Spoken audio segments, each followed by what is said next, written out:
Water comes in many flavors.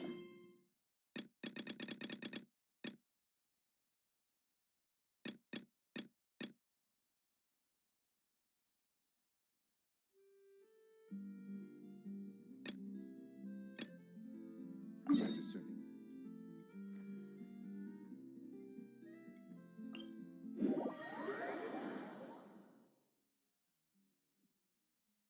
Ah, my apologies. This heavy rain must be quite an inconvenience for you. It's over.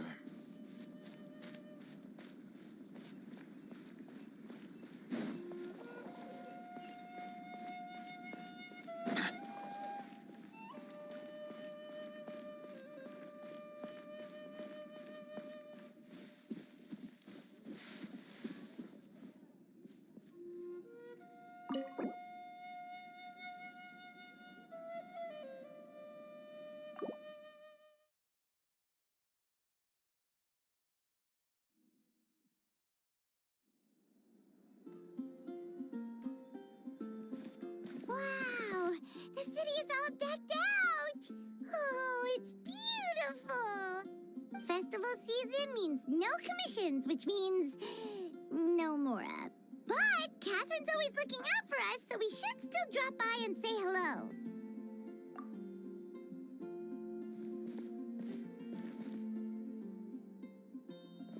Greetings, traveler. Paimon.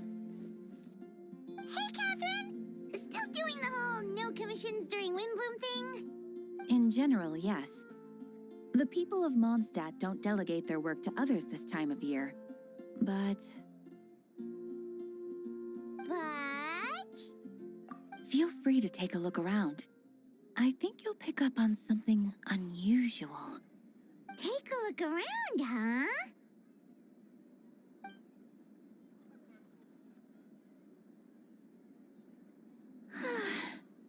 It's finally Windbloom, and here I am ruining everything. You're a bit tired. No big deal. Give it some time. How about doing something fun tonight? We could take a stroll or go stargazing. Stargazing? Like we'll find a spot. You know people start reserving places on Starsnatch Cliff the moment the sun goes down. Sorry, I'm just not in the mood. I should go. Whoa! Something's off with Beatrice. She would never give up a chance to talk to Quinn. This is weird. Oh, you're leaving? I can walk you home. No, it's okay. Thank you. I just need some time to myself. Besides, there's still something I need to do. The truth is, Quinn, not long ago, What is it? Is there something wrong? Never mind. It's nothing. Actually, Quinn, I think we should stop seeing each other for now. Huh? Wait, are you saying we can't be friends anymore? I thought we were best friends. Did you see that? Beatrice ran off without looking back. Oh, we go adventuring in other nations for a bit, and one of Mondstadt's best friendship stories is already over? So, is this what you meant by unusual, Catherine? This is just one example. Beatrice has been feeling down for days. But that's not all. Oh, it's the honorary knight in Paimon. Is something wrong? You don't look so good. I know a knight should be stronger than this, but I haven't been feeling right lately. I just can't focus. I started sleepwalking out of nowhere. Sometimes I'd even wake up in the middle of the night standing in a random location outside. You should see a doctor. I did, but all the tests came back normal. The doctor said I'm fine. Yeah, I even consulted Miss Barbara at the church, but her conclusion was the same. In any case, she was kind enough to pray to Lord Barbados for me to get better. Is it Is it because I saw something I wasn't meant to see? Sorry, this is for me to figure out. It is Windbloom after all. Anyway, I have patrol to finish. Until next time, you two.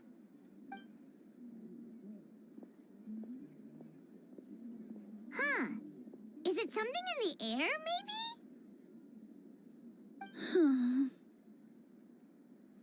It appears Miss Donna is also out of sorts.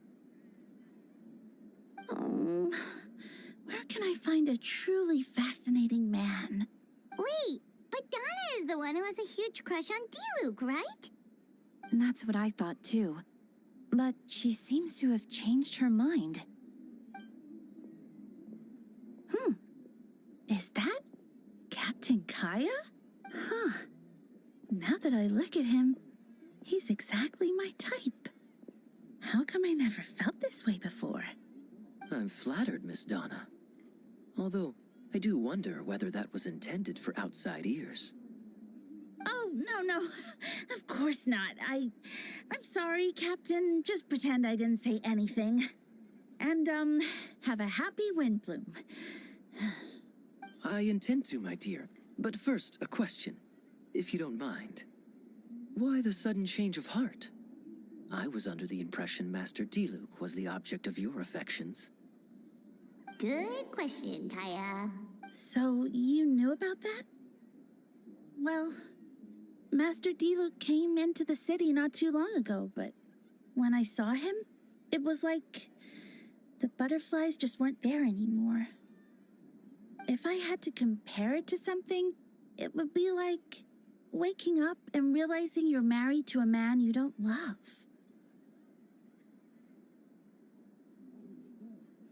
But then I saw you, and it wasn't that something was different about you.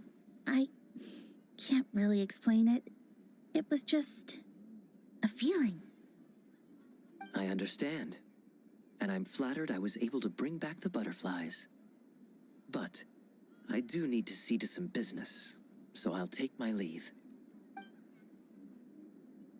Oh, here he comes. Well, surprised to see us? Not at all. You are the exact two people I've been trying to find.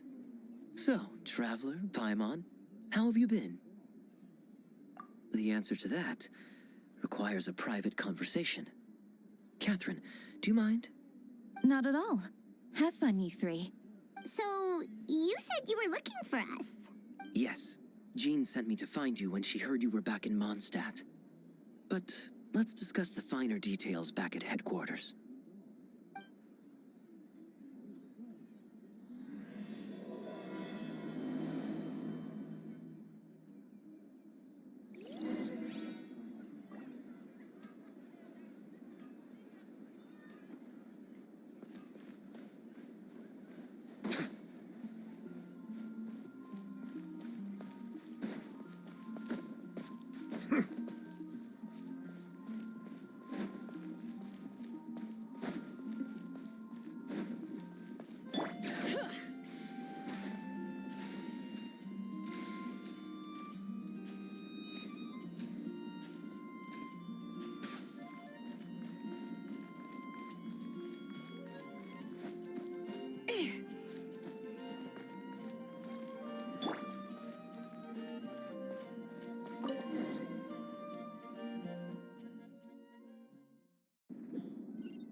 Ah, Kaya, you found them. Good. With what's about to happen, it's great to have you in town. Whoa, headquarters are packed. What's going on? Honorary Knight Paimon. Oh, it's an honor to meet you. I believe introductions are in order? Allow me. You have Note, captain of the 2nd company, Skyron, captain of the 3rd company, Eula, captain of the 4th company, and me, of course, captain of the 9th company. Oh, you're all captains? That's right. Master Jean is waiting for you inside. She'll explain everything. Jean!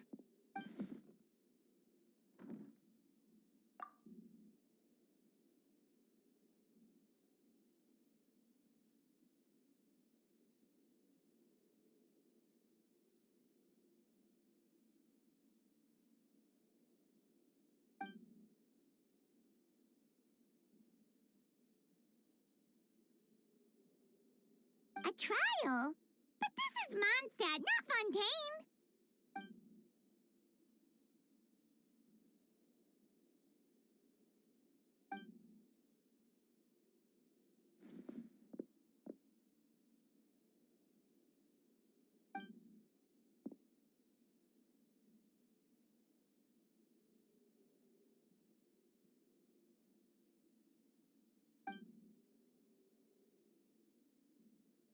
Which means it's a serious one.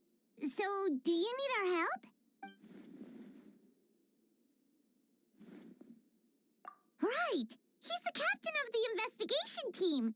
But we didn't see him out there.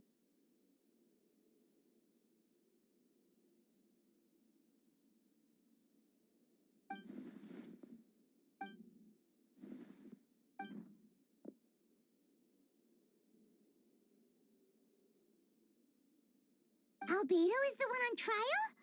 What did he do? Jean, it's time.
Oh, that's a new face.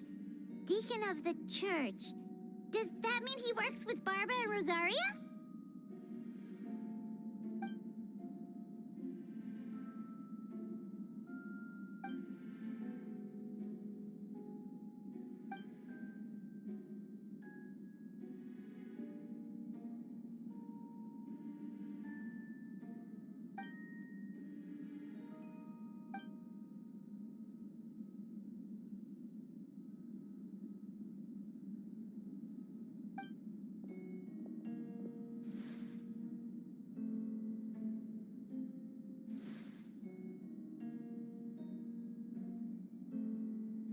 Yes. Ready to proceed. Prior to this trial, the Knights of Favonius, in conjunction with the Church, launched an investigation into Mr. Albedo for suspected murder and unlawful disposal of human remains. Murder? A witness stated that, 11 days ago, in the middle of the night, she saw the defendant southeast of the city gates, dragging a large object she later identified as a human body.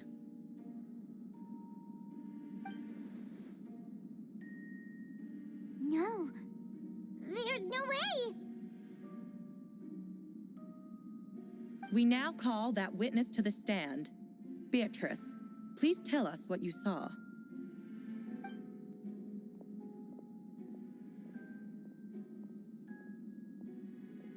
Well, I was out late that night on business. And when I came back, I saw someone in the moonlight that looked like Mr. Albedo. He was dragging a huge bag of some kind. I thought it was strange, so I followed him.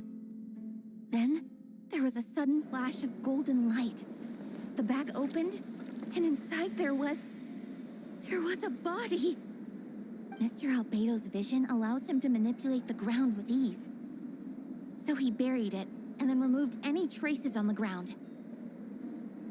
Before he left, it seemed like he looked in my direction. Maybe it was just my imagination, but I was terrified thinking he might kill me too. Luckily, he didn't see me.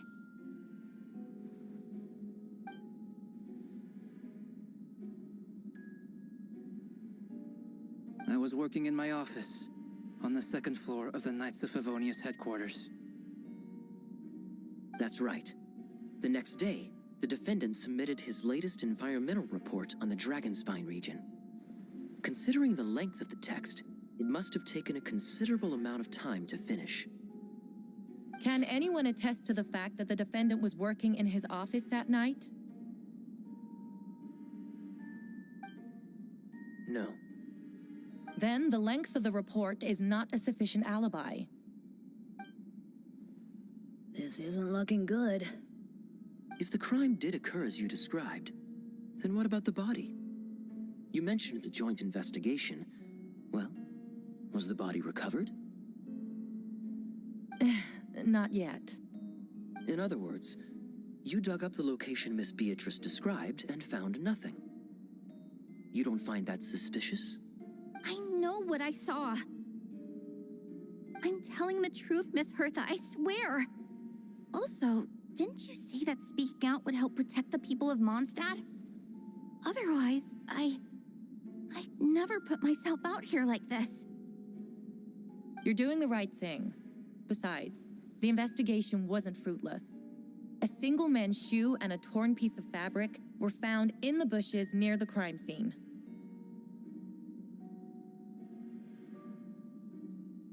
The same location the witness described. If no crime occurred, then is all this just a coincidence? And yet, no victim has been identified, correct? It's true. No one has been reported missing. However, Miss Beatrice harbors no ill will toward the defendant. Her testimony clearly points to a crime, and she has no reason to lie. You may believe otherwise, Miss Hertha, but I did not kill a single person. As a knight and the captain of the investigation team, I have a duty to protect Mondstadt and its people. You accuse me of murder, but there's no body or motive. The defendant raises an important point. Motive. Yet, I must be frank, not all murders are premeditated. Spontaneous conflict can also have unforeseen consequences. Nevertheless, I don't intend to prosecute this case on circumstantial evidence alone. Which brings me to the second charge against Mr. Albedo. Second charge? 7 days ago, at dawn, a witness saw the defendant dispose of the body of an adult male in the area between Dragonspine and Dawn Winery. I now call the second witness to the stand. Wait, that's... Please tell the court what you saw. At around 3:40 in the morning, I saw Mr. Albedo dispose of a body beneath a cliff. It was dark, but he used the power of Geo to illuminate his surroundings. From what I could tell, it looked like the body of an adult male, tall and thin, but I couldn't make out the age. He buried the body underneath the cliff and smoothed out the ground to remove any traces. We now have accounts from 2 separate witnesses that describe the same modus operandi. Would you call that a coincidence? I would only inquire as to what Mr. DeLuke was doing in that area so early in the morning. Not the most opportune time for a stroll. Is there such a thing? Dawn Winery is my home. It's not unusual for me to take walks in the area. I just happen to be in the right place at the right time. That's all. Master DeLuke is a well-respected figure in Mondstadt. I see no reason for him to frame Mr. Albedo. Yet, the question remains, where are the bodies? Before you suggest a lack of evidence, Mr. Kaya, you should know. After the defendant left that morning, the witness found this where the body was buried. And this is? What looks like the teeth and femur of a human. Now, it does beg the question. If the burial was fresh, why is this all that remains of the body? But I suppose Mr. Albedo is the only one who can answer that. Careful now, Master DeLuke. I do believe I hear a presumption of guilt in there somewhere.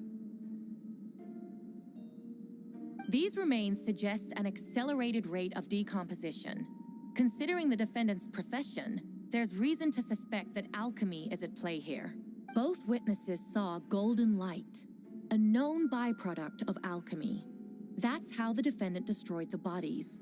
The light also explains how the witnesses were able to get a clear view of the events in the dark. So, that's your angle. Alchemy. A logical assessment, but we have a witness of our own. The afternoon before the alleged second murder, Mr. Albedo had a lengthy intellectual exchange with his student, Sucrose. The two were in the library until the next morning.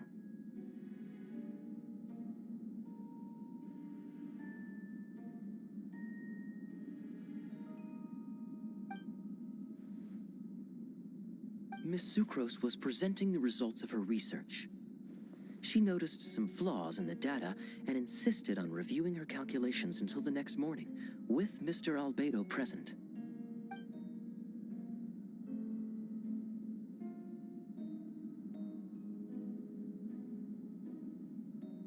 You're certain Mr. Albedo was present the whole time?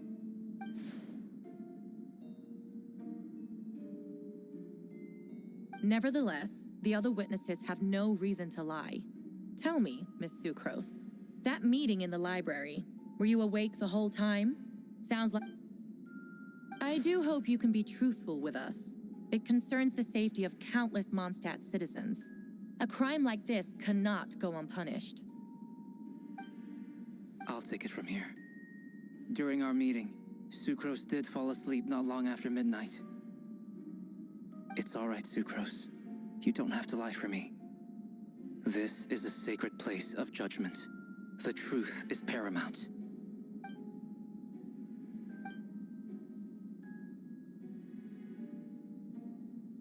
Yes, I know claiming innocence without proof isn't enough. But the prosecution's argument has its own holes. There's been no mention of a motive, or what exact method could reduce a human body to those remains. No conclusive evidence of guilt. But the witness accounts do match to an extent that can't be dismissed.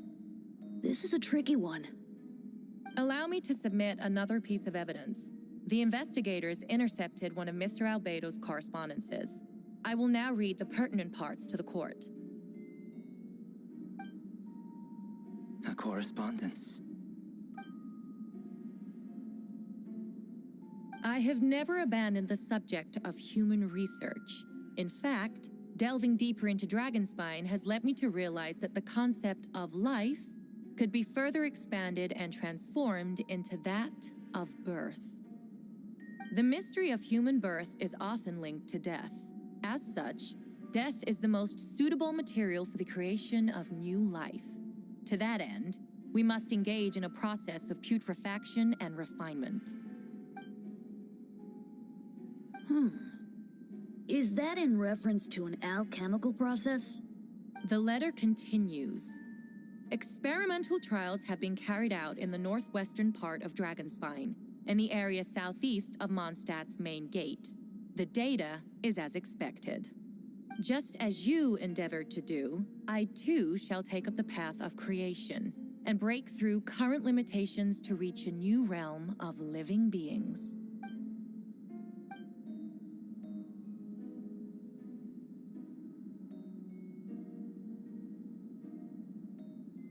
Correct. Not to mention, the locations indicated in the letter match both crime scenes. What more can we trust than the defendant's own words? No, it can't be true. A guilty verdict cannot be delivered without sufficient evidence. In order to protect all parties involved, that is what our principles demand. My original assessment was that we lacked said evidence. But now, it seems the only remaining questions are the identities of the victims and the specific alchemical process used in this case.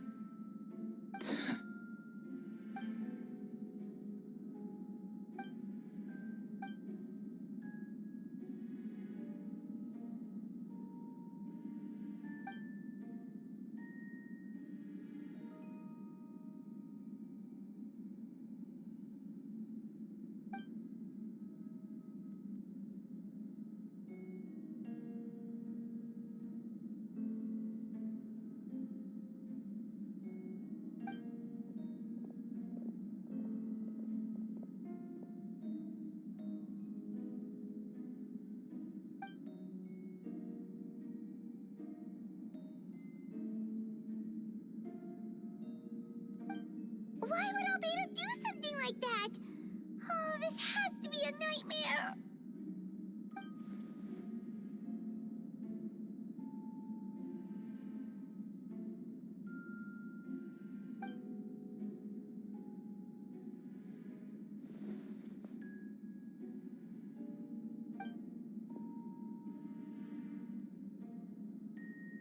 Rosaria! Oh, when did you get here?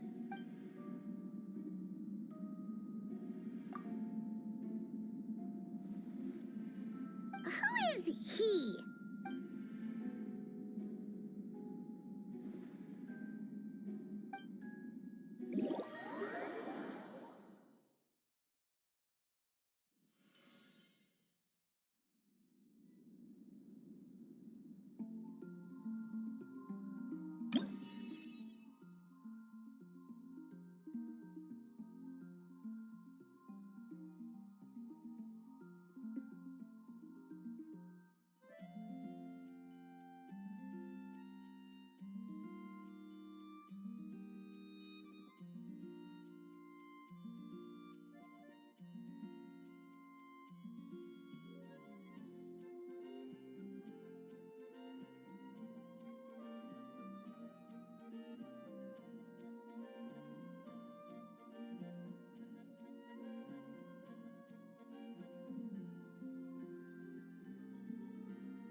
I see the value in my own work.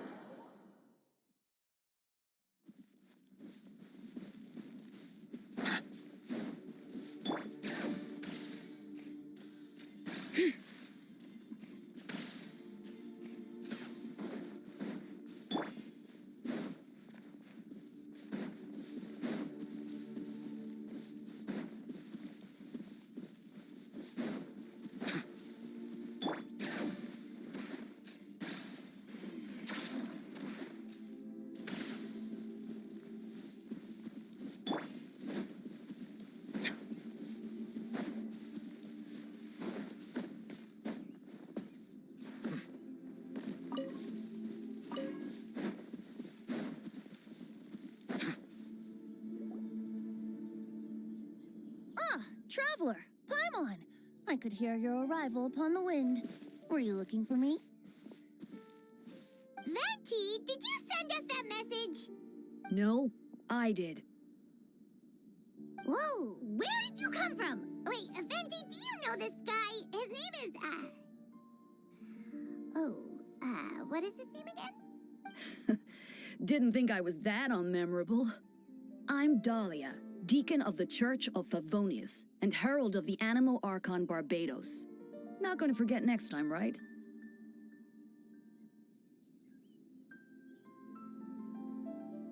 That's right. I noticed you during the trial.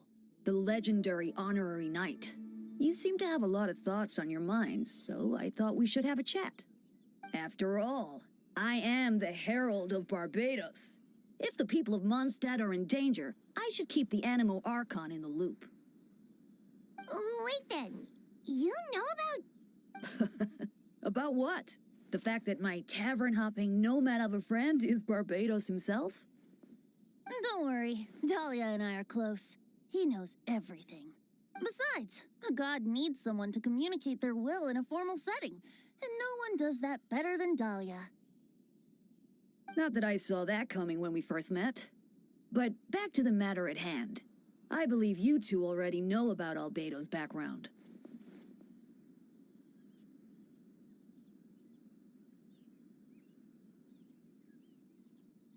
So, you know too, Venti? That's surprisingly Archon-like of you. Ah, well, I knew from the moment Rhine Daughter and Alice brought Albedo to Mondstadt. When those two are in town, no one can afford to slack off. The Kryda Prince, a perfect specimen of synthetic life. At this stage of the case, there are countless questions surrounding Albedo's motive. His true identity is a potential weakness. A synthetic being loses control of their sanity and goes on a killing spree. That's how a novel would frame the story, and people are inclined to agree.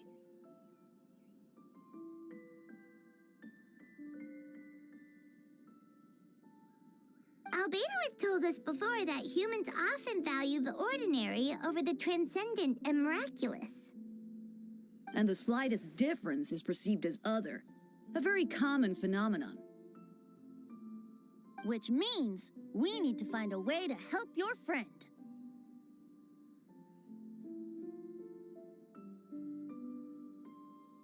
Me? What? We noticed that too! The minute we got here, something was off. Me?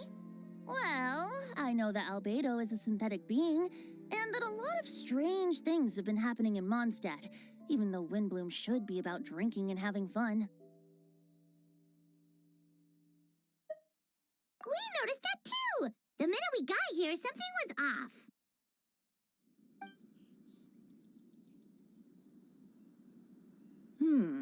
I've picked up on most of those too.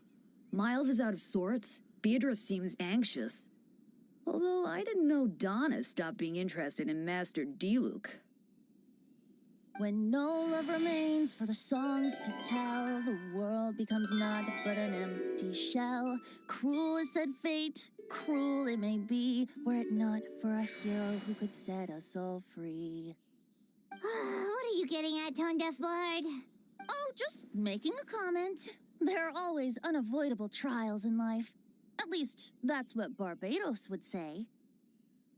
A certain someone is going to need to overcome a trial like that. In such cases, even the Seven know better than to tamper with fate. If only there was a brave soul willing to aid their friend in his time of need. Should he meet a terrible fate, all of Mondstadt could be worse for it. If you wanted our help, you could have just asked, you know. Well, even if Albedo wasn't at the center of this case, protecting Mondstadt is part of being an honorary knight, right?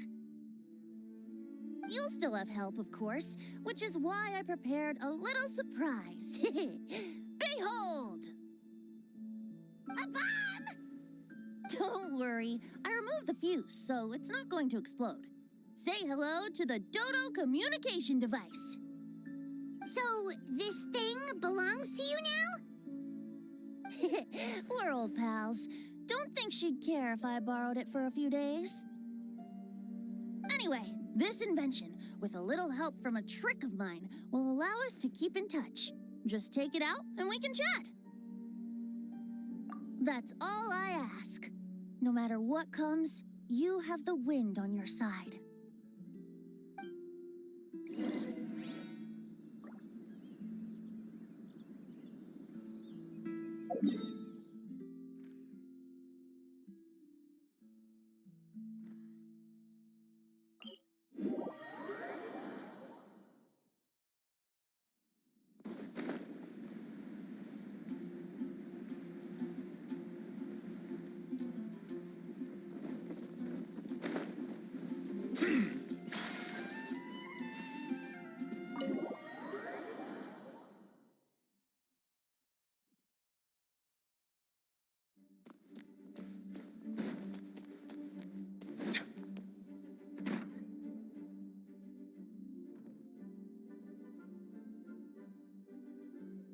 I still don't believe Albedo would do something like that.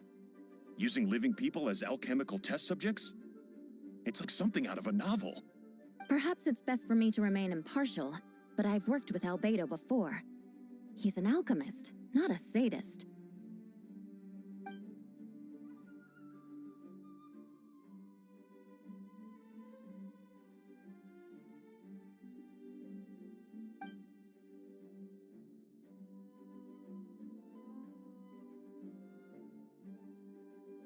Hey, Jean!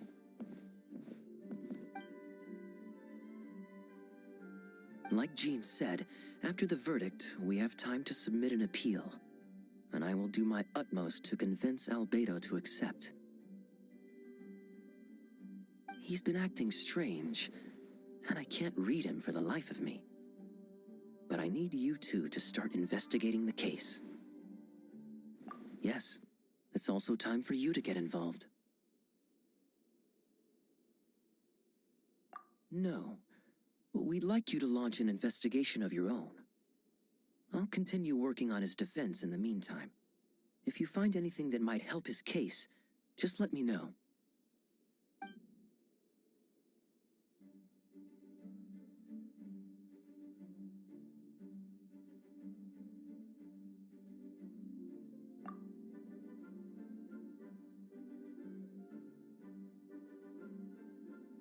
But what if the accusations turn out to be true?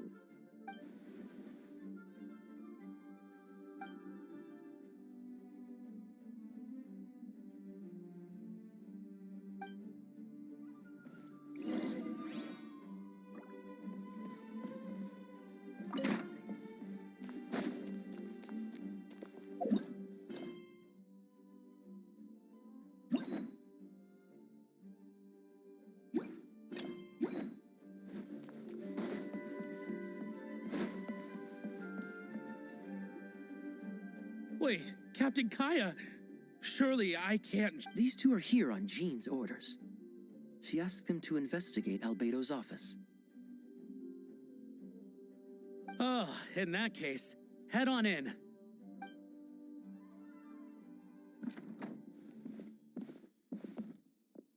So this is Albedo's office. Pretty much exactly how Paimon pictured it. All right.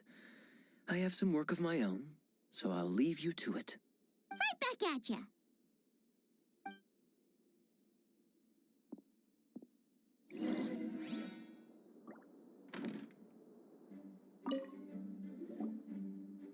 All right, let's see what we can find.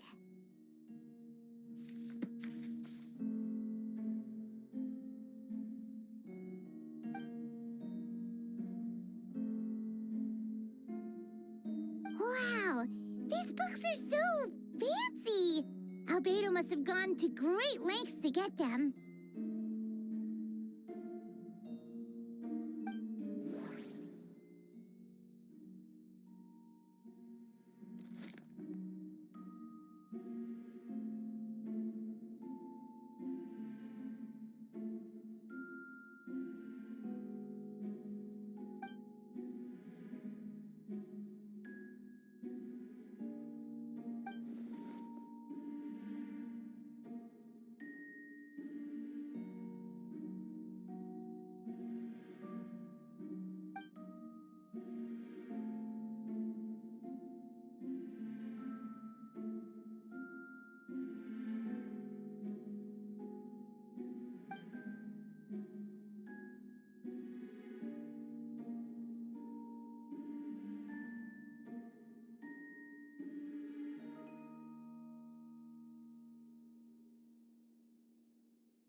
Human transmutation?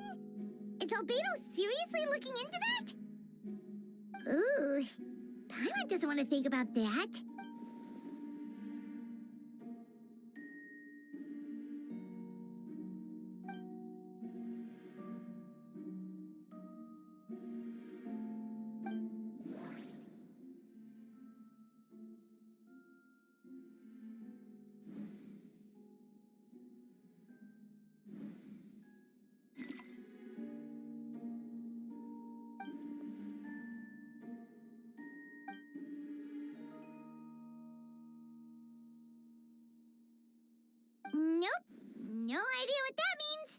Not sure if it's too hard for Paimon or too hard for anyone outside this line of work.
Wait, it looks like there's a hidden compartment under the desk.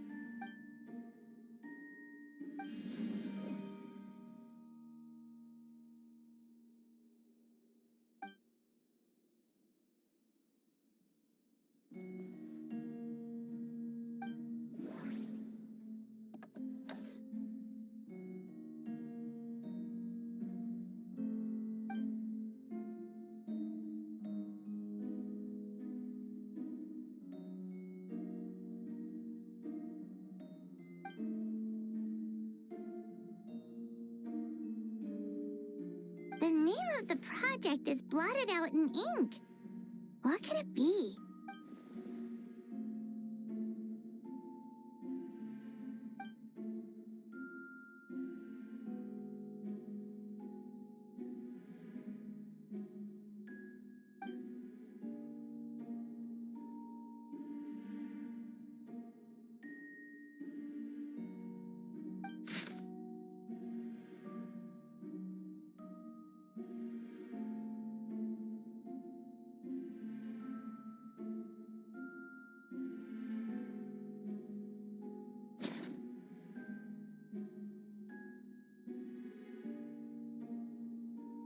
Huh.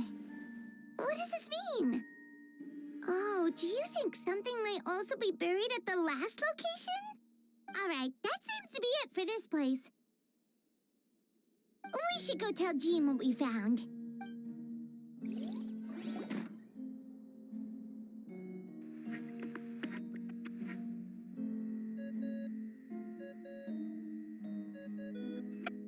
Oh, Vect is calling. Let's answer. How's the investigation going? Find anything? Oh, we found stuff, all right. Stuff that only makes Albedo look even more suspicious. I see. So, Albedo's researching something that doesn't help his case, huh? Not promising. We should be grateful Albedo's true identity remains hidden. If it gets out that he's one of Rhindaughter's creations, there'd be no separating him from her past.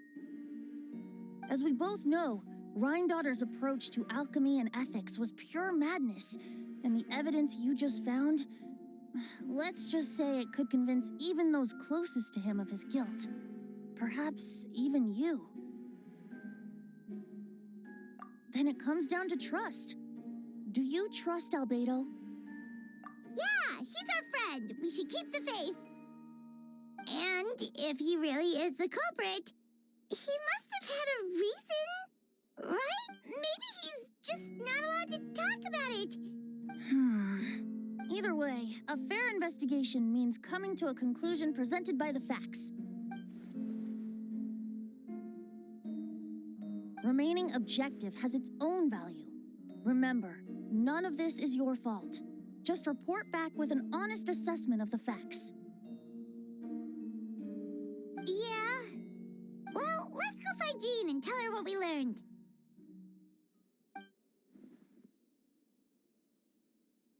Wait, that's Miles. What's he doing here? Oh, sorry. I heard voices and wasn't sure if I should check who was inside. It's okay. We're here on Jean's orders. Ah, I see. I'll, leave you to it then. Hold on! You didn't hear what we were saying, did you? Oh, not really. Nothing that made sense anyway. Well, do us a favor and just forget anything you might have heard, okay? Oh, sure. That map we found in the hidden compartment seems important. We should check out the marked locations.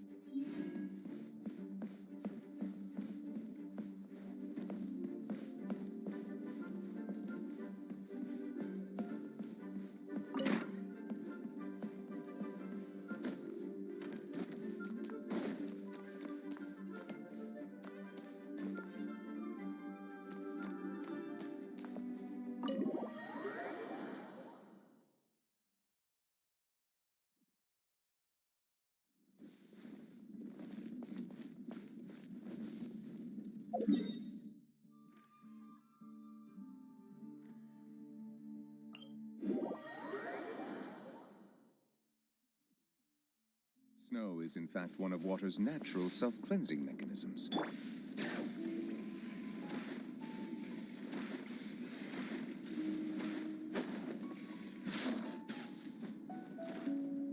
Yep.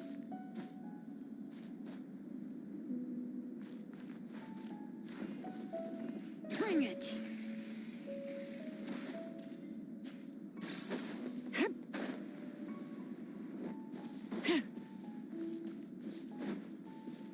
We should be getting close.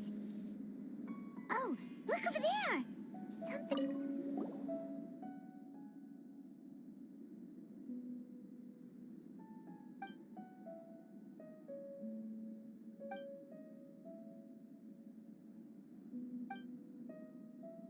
Weird. There's a hole, but no body. The prosecution's argument is that Albedo used alchemy to destroy the bodies.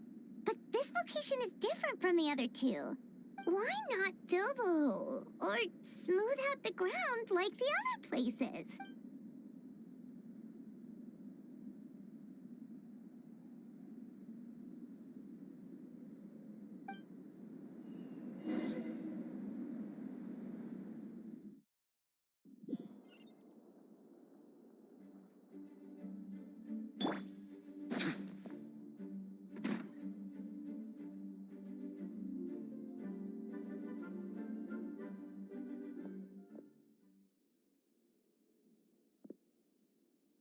Yeah, but none of it helps Albedo's case.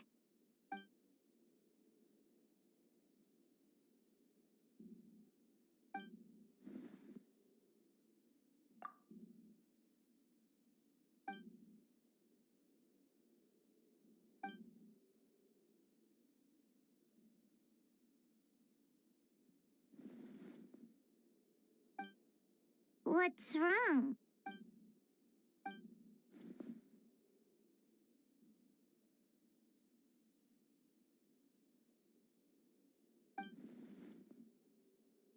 Yeah, not when the charges are so serious.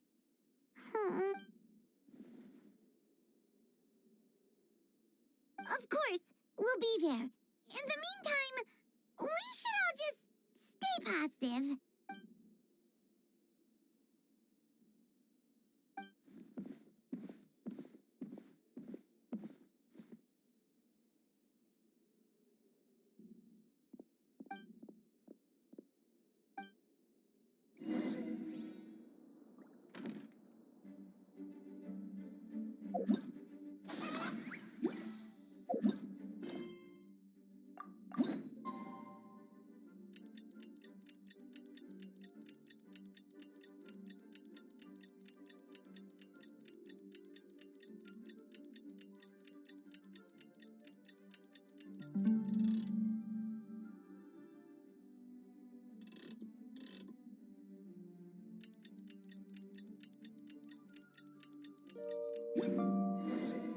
We should meet up with Jean. It's about time for the second trial.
Yes, we sent the teeth and the femur bone found at the scene to the church's medical office, and were able to conclude that these are, in fact, human remains. In addition, the investigators were able to identify several Mondstadt citizens who appear to have been missing for quite some time. Forensic analysis of the remains allowed us to pinpoint the age and gender of the deceased. Interestingly, one of the missing individuals matches that profile to a T. The medical office couldn't spare the personnel, so Miss Rosaria is here to present the results to the court.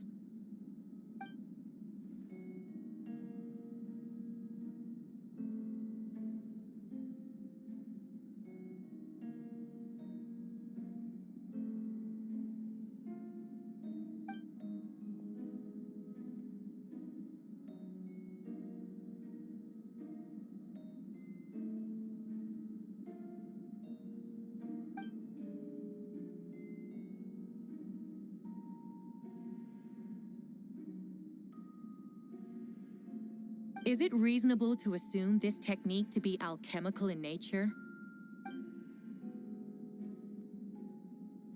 Thank you for your testimony. The identity of one of the victims is now confirmed. But what about the defendant's motive? Considering what he wrote in the letter, we can deduce that the defendant needed subjects for an alchemy experiment. Who better than individuals whose disappearance would go unnoticed? In other words, he sacrificed the good people of Mondstadt for his own gain. A truly vile act. In addition, another witness has agreed to testify. Miss Donna, if you would. Not good. Wait, Donna from the flower shop? I'm sorry it took so long for me to come forward, but the night Master Diluc saw Mr. Albedo, I was there too.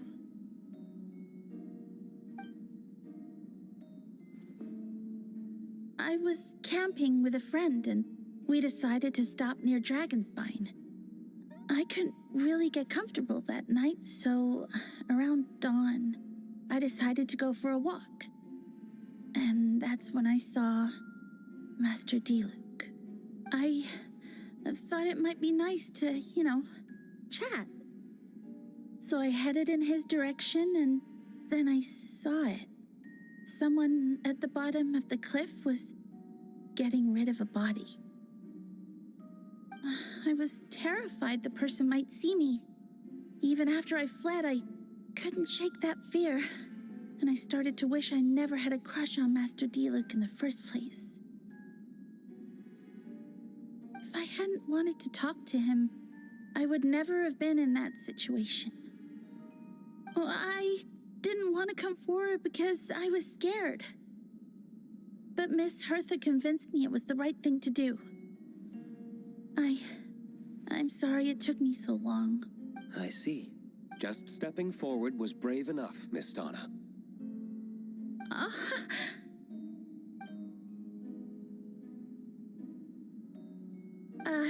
Yes. Thank you.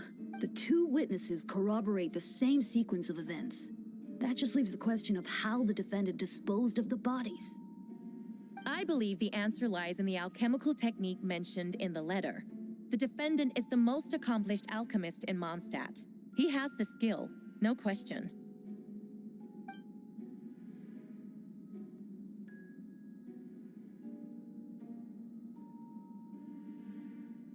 Wait, does she mean...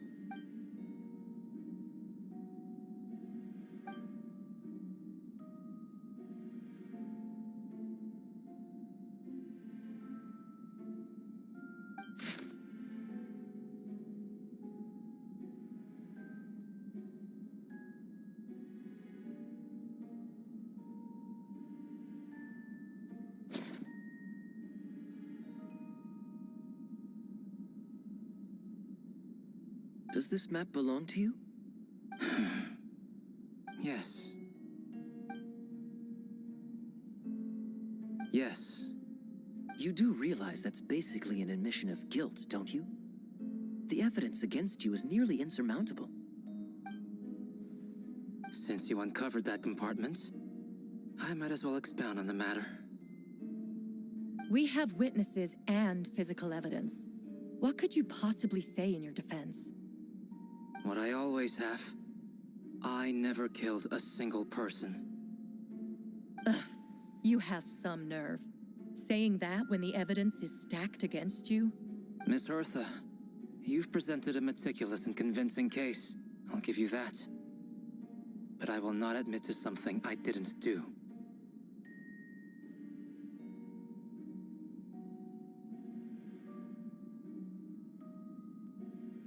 So, what?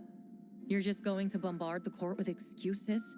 That's a rather dismissive way to refer to an innocent man speaking in his own defense. Besides, I'm not making excuses. I'm exercising patience. That won't make the charges against you disappear, Mr. Albedo. Perhaps not. But patience comes with its own reward.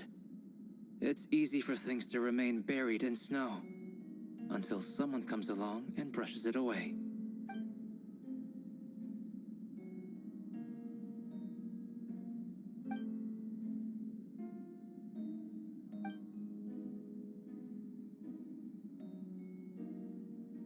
Traveler, you were the one who uncovered this map, right? Then I'm assuming you visited the third location as well.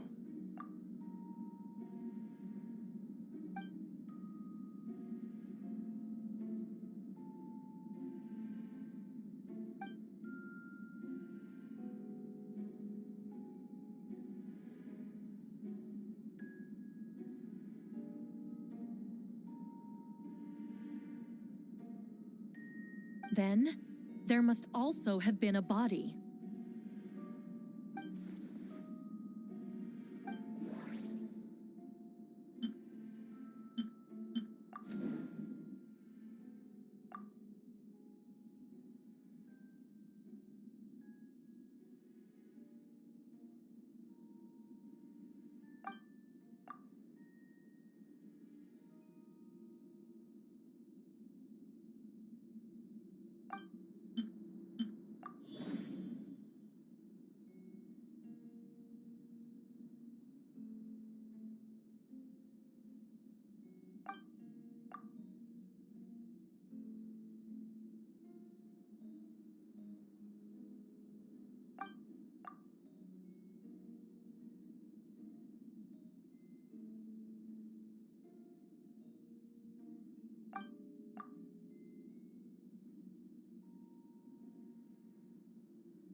astute as ever, Traveler.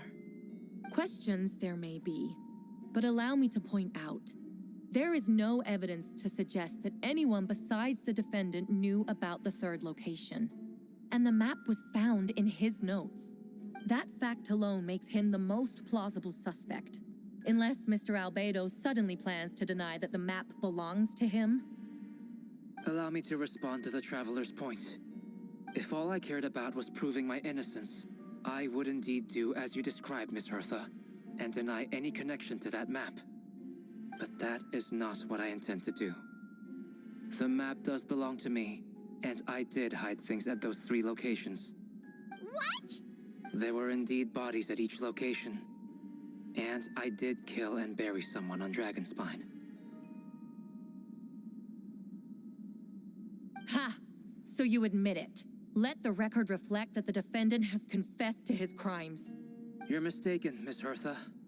The story doesn't end there. Some time ago, I encountered an uninvited guest on Dragonspine. Someone who wanted to take advantage of the deserted nature of the region to eliminate me in secret. His desire to kill me led to an altercation where I killed him instead and buried the body on the mountain, the 3rd location marked on the map. Actually, the traveler Amber, Bennett, and I were with Albedo that day. The Adventurers Guild was holding an event on Dragonspine. After it ended, we all left the area. If the person Albedo is referring to is different from the one we encountered on the mountain, then the altercation must have occurred after we left. This only proves that the defendant is guilty on all counts. Those innocent people, their blood is on your hands. No, you're wrong. You deny it? After admitting to murder for the whole court to hear? You've clearly lost your mind. If you would let me finish, Miss Hertha, I could get to the important part. The man who attacked me on Dragonspine was my height, with blonde hair and blue eyes, dressed in clothes nearly identical to mine. So, someone who happens to look exactly like you?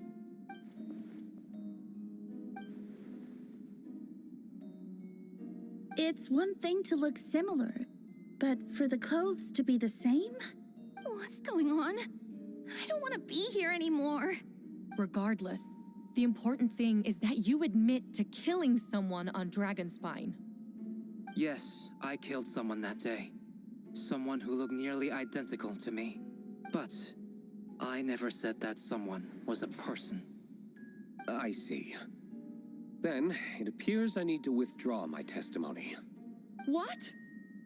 Everyone! I brought her! Wait, you... The person who just came in, isn't that Hertha? Who are you? Why do you wear my face? Hello to you, too. As you can see, this is Hertha, the logistics captain of the Knights of Favonius. I see what's going on here. It's all been leading up to this, hasn't it? Your confession. It was all an elaborate stunt to set me up. You want to undermine my credibility? Fine. It doesn't eliminate the mountain of evidence stacked against you. All I want is justice for the people of Mondstadt. I've been stationed on Dragonspine all these years, because that is where the subject of my research lies. The dragon Durin. Several hundred years ago, the dragon of the East, Dvalin, defeated Durin in battle, and with help from Barbados, sealed his remains on Dragonspine. Durin was created through alchemy, one of the finest specimens of artificial life. As such, death was not a true end for him. His heart still beats and grows more revitalized by the day. My imposter on Dragonspine was a failed specimen abandoned in Durin's stomach. An unsuccessful iteration of the Homunculus project. Homunculus? Are you trying to insinuate that I'm some kind of...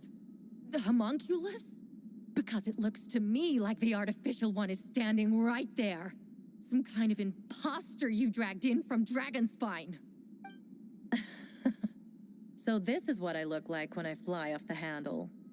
You know, they say imitation is the best form of flattery, but your impersonation has overstayed its welcome. Master Jean, what are you waiting for?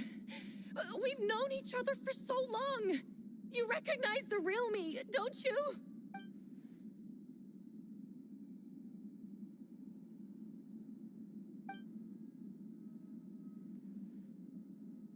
That means nothing.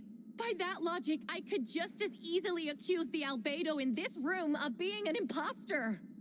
How do we know he isn't the fake one? A cold-blooded killer who replaced the real albedo long ago. Then, how about something only the real Hertha would know? The longest scar on my body. The knights who fought alongside me that day should remember where it is. I remember. Let's hear your answer. I'd like to hear Miles' answer first. Huh? You don't know? Or you don't remember? I heard you've been acting strange these days. Disoriented? Confused? You were closer to me than anyone during that battle. And yet you don't remember a thing. Strange indeed. No, my head. It hurts. The scar is right here. Why the nerves? I can't imagine this comes as a surprise.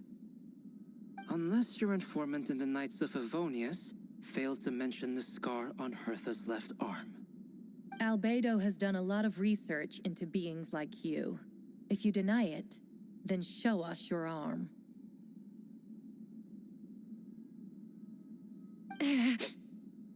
No need to panic. You can just add it now. You excel at changing your appearance, don't you? Or, I should say, all spawn of Durin's life force have that ability. A powerful life force, an appearance you can change at will. Yet here you stand, formless one, paralyzed to act. Because you're worried using that power could affect your accomplices. There are others too. Most of the beings under the influence of Durin's life force have gathered here. And yet, their presence is what impedes her from taking action. Once you attempt to transform, all who surround you will be affected by your power. You can't control it, because in this network of living beings, you serve as the core. Show us your arm. Ugh! Have it your way! Whoa! Come on, let's go!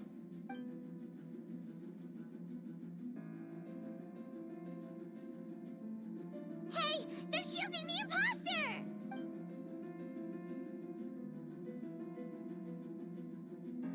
There are others trying to get in. Must be more people under her control. Time to get moving, everyone. Whoa! She just leaped across the room! After her! It's time.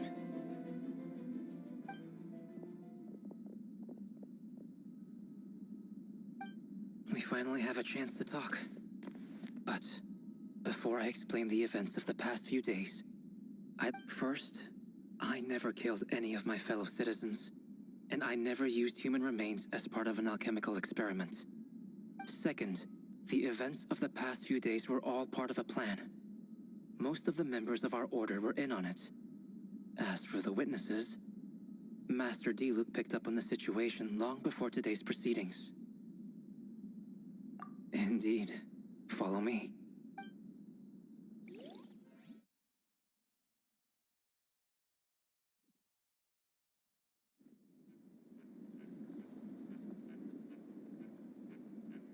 What? How are there monsters in the city? They are all monsters from Dragonspine. An attack is imminent, but fear not. We've been preparing for this.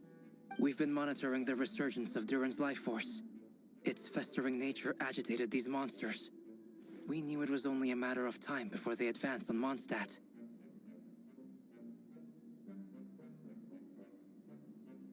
And so, we made preparations for an inevitable battle.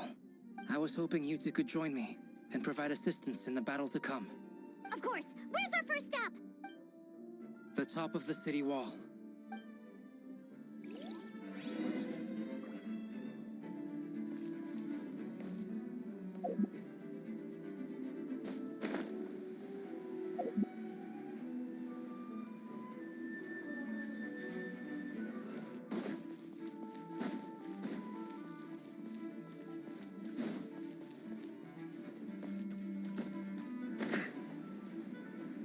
Captain Albedo, honorary knight, and your floating companion.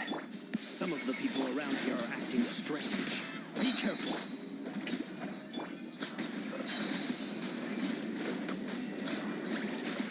Let the mighty be humble. Thanks for the help. I don't think we could have managed that on our own. I hope everyone's all right. We really appreciate the help.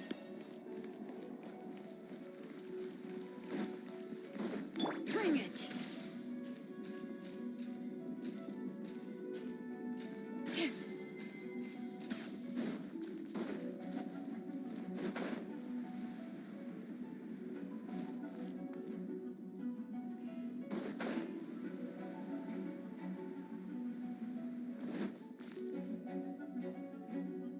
Oh, cutie, it's you. Here to take some weight off our shoulders? Rupika, it's you. Good work, everyone. We're here to help.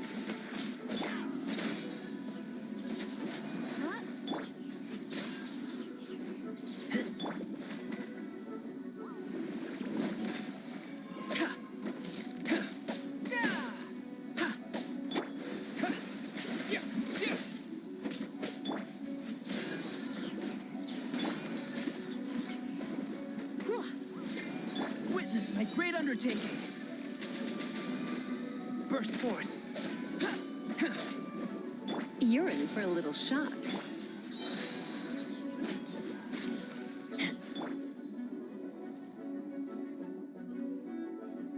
Whew. It's been a while since I unleashed my lightning during Windbloom. It happened a lot before? Unleashing lightning on people? No. Once in a while, maybe. It sure feels good to let loose, though. My old professor even wrote to me about that a few days ago. Of course, I made sure to emphasize that I always treat others with kindness. It's only natural for a student to inherit their teacher's ways, after all. And mine was a gentle old man from the Spontamod school. So you see, this time I only used gentle methods of electrocution. So gentle, even Jean would have no reason to intervene.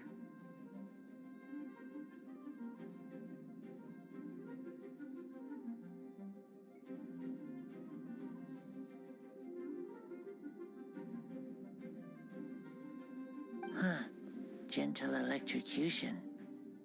You seem to be in good spirits, Miss Lisa. Well, it's good to move about every once in a while.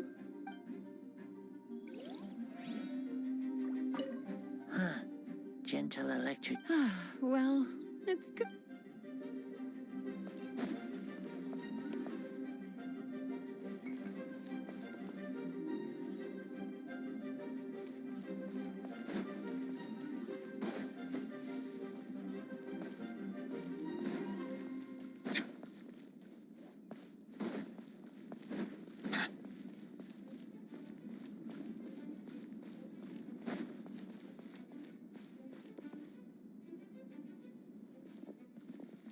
Everything good here?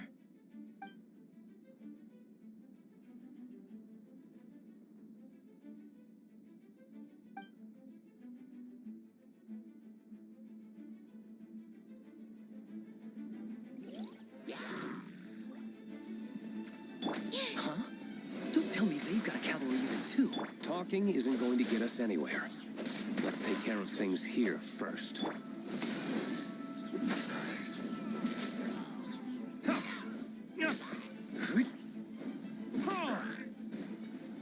All right, all clear. We should check the situation outside the city gate. Take care, Miss Sucrose. The young master and I are going to eradicate some evil outside. Frostbite. Swirl, Mark 2!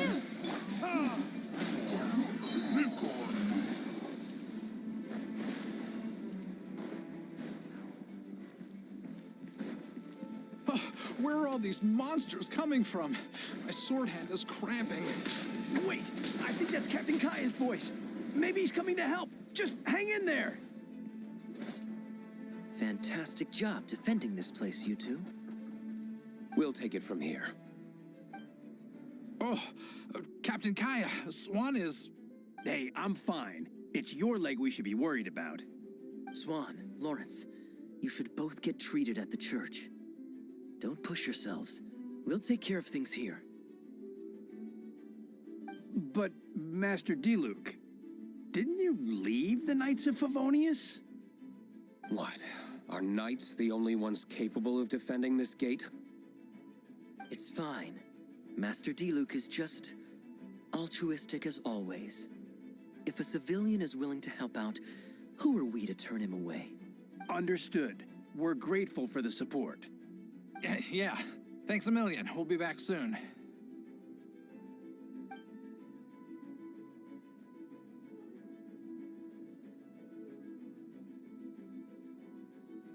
A sound plan.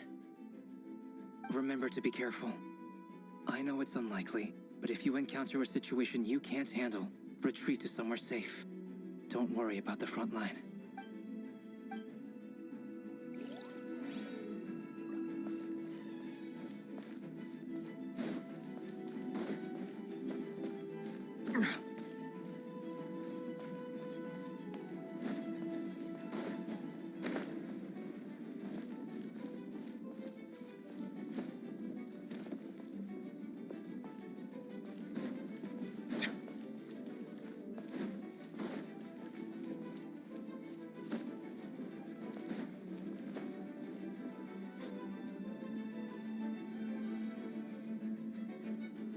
Hold firm. Drag another wardrobe over here.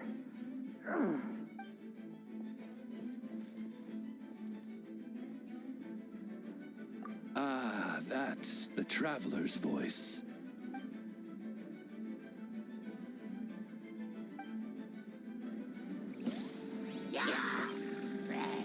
By royal decree. Come to be.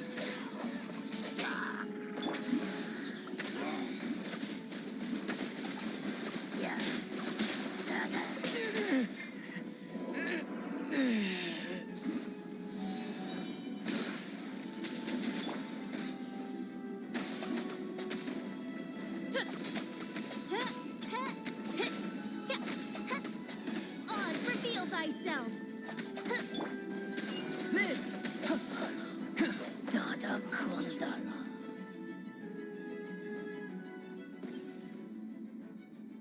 Mein Fräulein means to say that you should refrain from going out for the time being. We will continue to protect this area. All right. Oh, thank you. But, I've never seen a bird that can, talk. Ah, no need to worry. I'm Mein Fräulein's humble servant. Please rest assured, I'm not... Oh, no, of course. I didn't mean it that way at all. I just misspoke.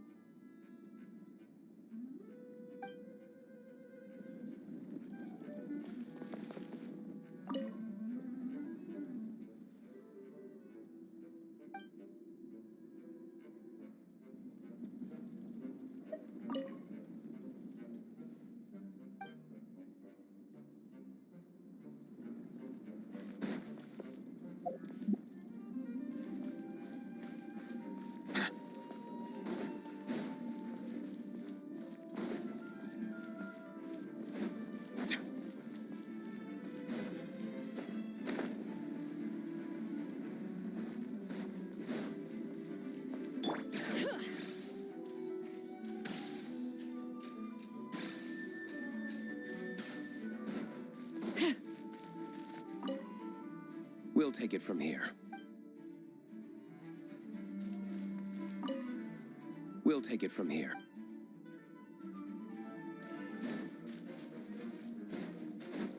Bring it!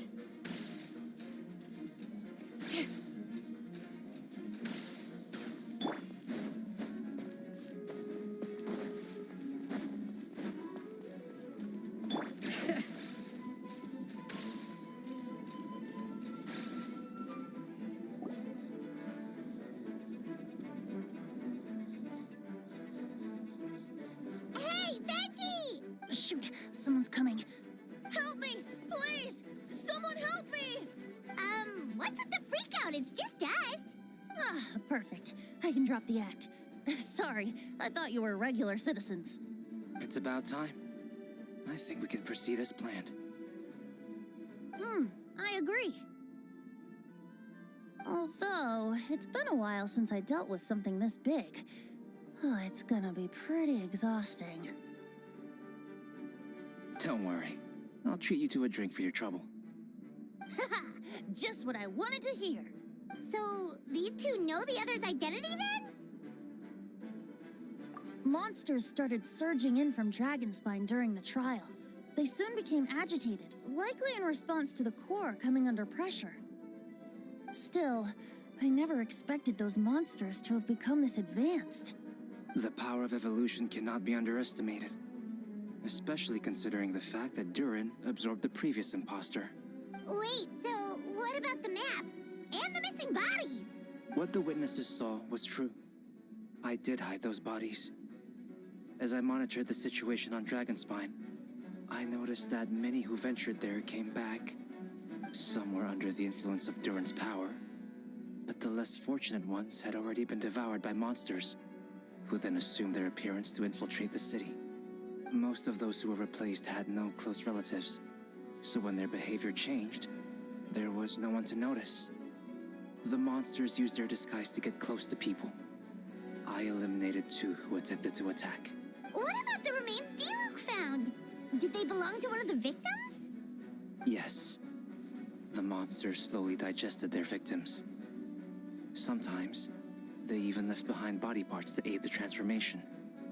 All that remained of the first victim was a few strands of hair, and the second, some teeth and bone. The only bodies Albedo destroyed were the monster's mimic forms. Then he buried whatever remained of the victims to put them to rest.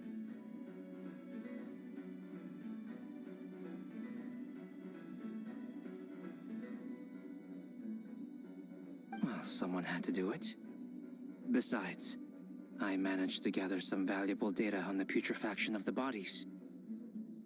After we defeated the doppelganger Whopperflower on Dragonspine, we promised to tell each other a story, remember? I'm glad. Then you remember what I told you about Subject 2? In his pursuit to replace Subject 1, he transformed a Whopperflower into Subject 3.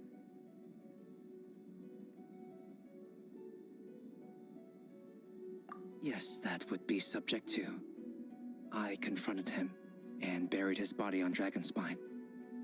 So, you see, at one point, there was something hidden in that hole you found. But Durin is becoming more revitalized by the day.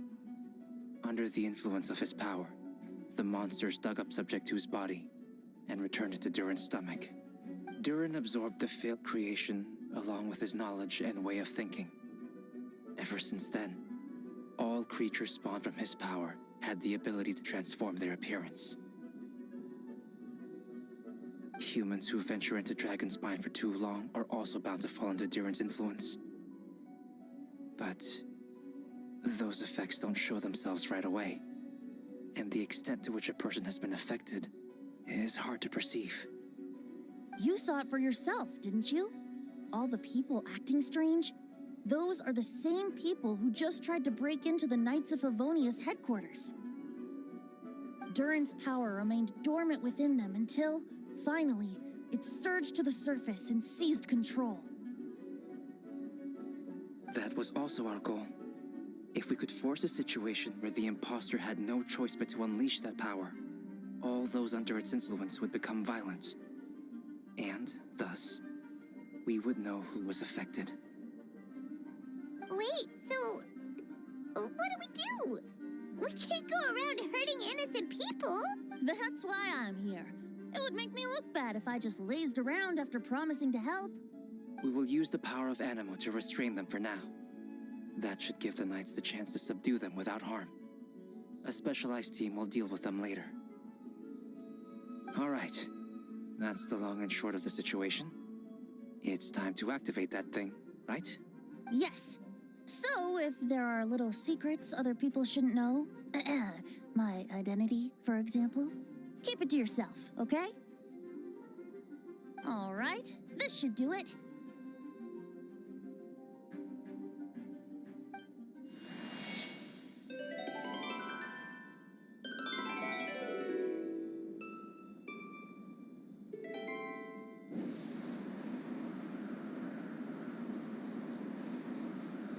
Wind currents? Paimon's never seen this many! There should not be currents across the whole city. Everyone, can you hear me?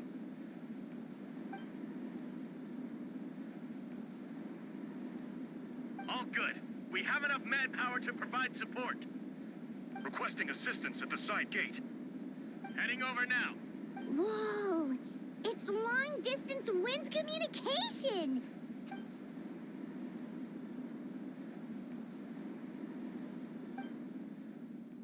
Actually, if you face away from the current and whisper like this, no one can hear you. No wonder you're crouching down there like you have something to hide. You didn't have to broadcast that. Huh? That voice. Venti? Is that you? Oops. Oh, you know, just a wandering bard calling for help. Thank goodness the Traveler, Paimon, and Albedo found me. Got me out of a tough spot. Right. Now that you're okay, we should check on the status of the other areas. Thanks, friend. May the Animo Archon protect you.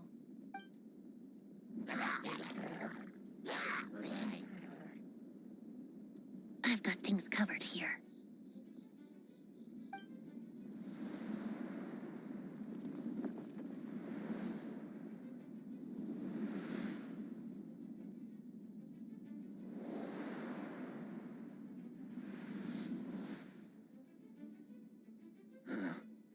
I don't like being in the middle like this.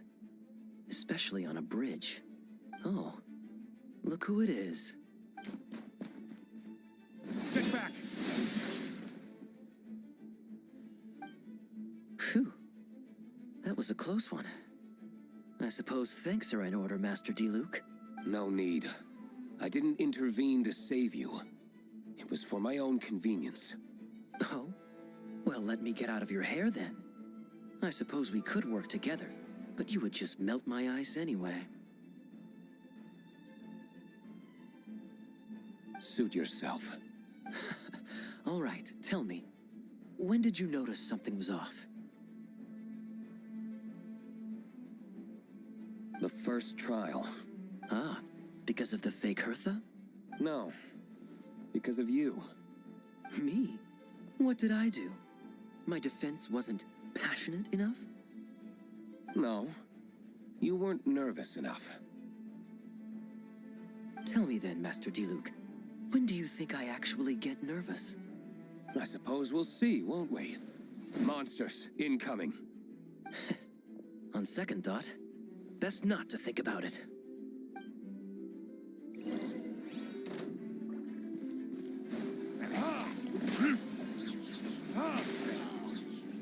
Time for retribution!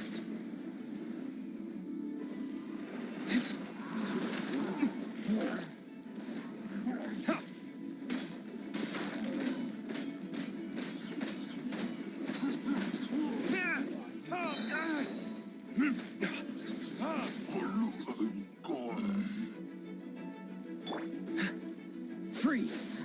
This one will be frozen in time. Burn!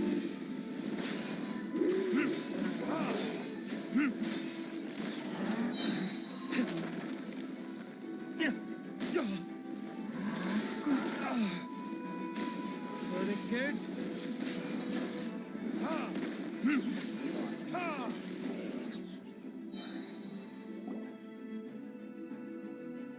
over there? Dilu, Kaya! If you had time to make it out here, I'm guessing the other areas are secure. What? We can't be here because we care? Maintaining control over the main road means maintaining control over the battle as a whole. You made the right choice. So what's the status over here? All under control. Don't worry. My trusty civilian volunteer and I have this area covered. I think you mean the man who held the title of cavalry captain before you. We don't have to bring that up. Well, keep up the good work. We'll go check on the status of the other locations. Good luck. Oh, and I wanted to thank you for what you said in court. If I'm not mistaken, you were on my side by the end. Believe me, he's had his suspicions since the first trial. I suppose it just didn't feel right to believe that someone who helped me in the past could be a cold-blooded killer. Aw, that's so sweet. Thank you for trusting me, and for choosing to fight alongside us. As for you, Kaya, good work, as always. Of course. Stay safe.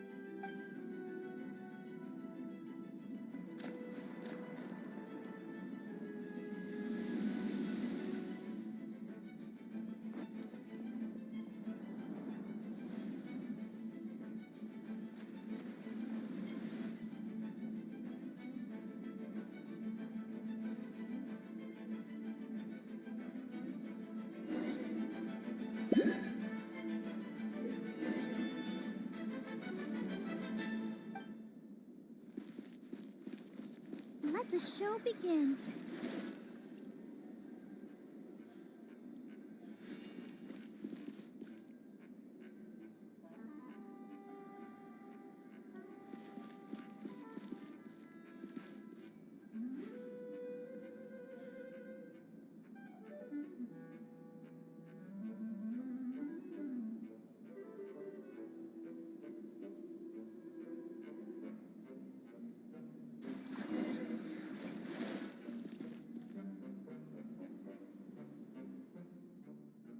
Thank you so much, Miss Barbara.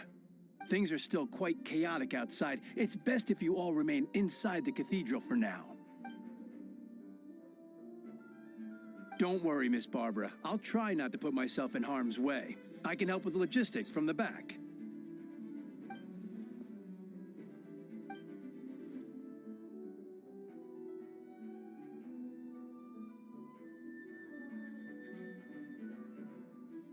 Of course. Thank you, Miss Rosaria.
They're here! Prepare for battle! On guard, everyone! Incoming monsters at 11 o'clock! Looks like we've got 25 hilly churls, 2 blazing axmita churls, and a bunch of different slimes. Prepare elemental countermeasures! Roger that.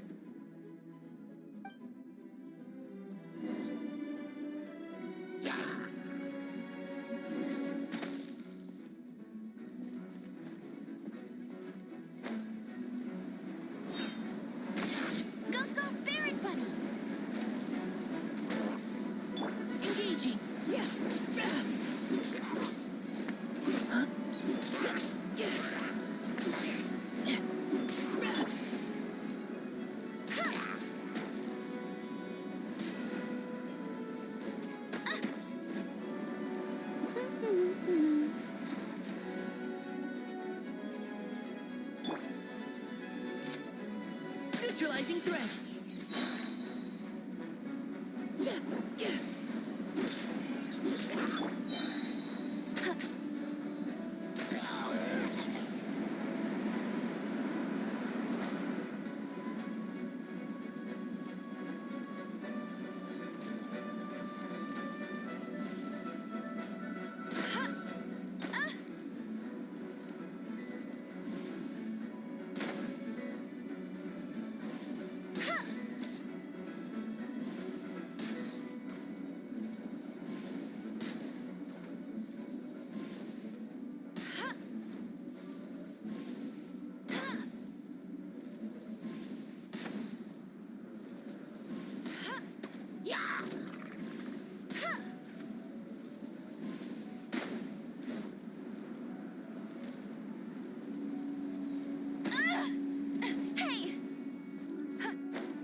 Warning, leave the wounded to me. Go, go, Baron Bunny!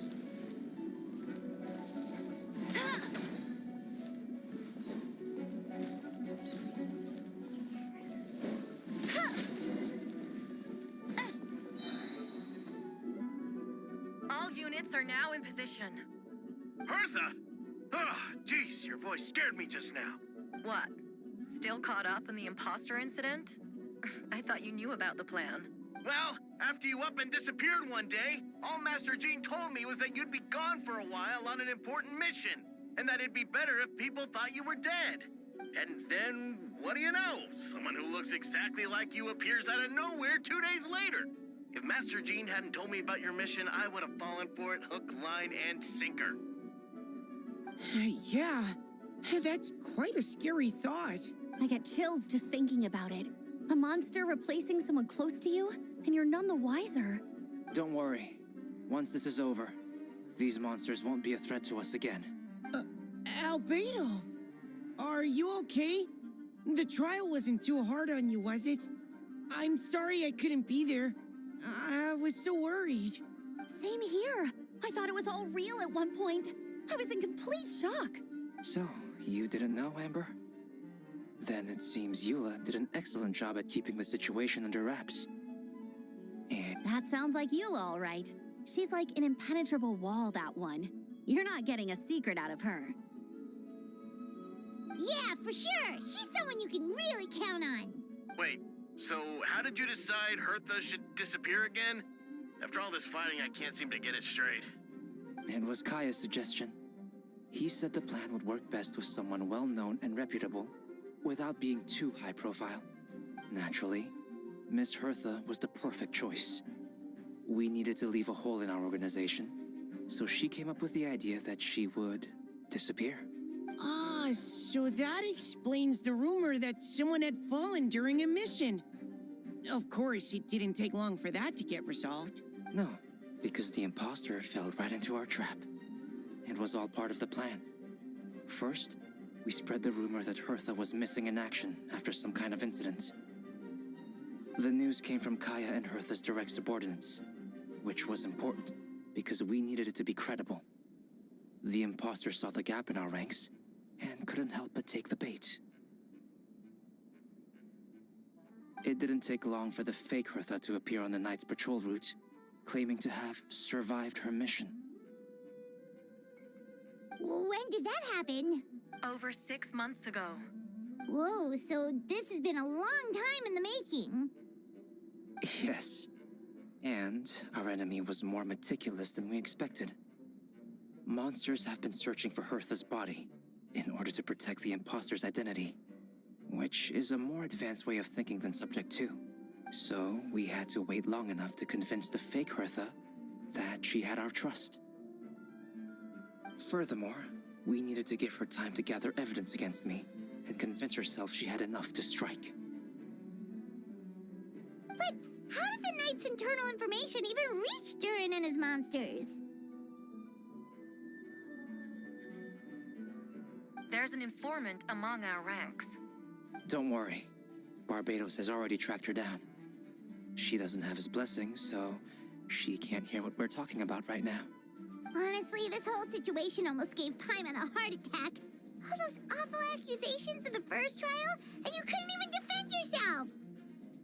It was to be expected. I couldn't just reveal the truth. It had to be at the right moment. Or it would have given the imposter even more fuel to use against me. She would have demanded to know how I knew about Dragonspine and the monsters in disguise. And if my true identity got out, the public's trust in me would be gone. It was a trap, you see. Argue back and expose my origins, or keep my mouth shut and be seen as a murderer. Credit where credit is due. It was well thought out. Yeah, thank goodness we were able to back her into a corner. Indeed. And I have you to thank for that, Traveler. You probably don't know it, but you've been a part of the plan since the beginning. And for that, you have my sincere apologies. I know I kept you in the dark.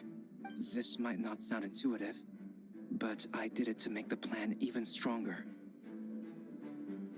From the beginning, I knew I had to leave the letters in my office for a fair and independent reader to discover.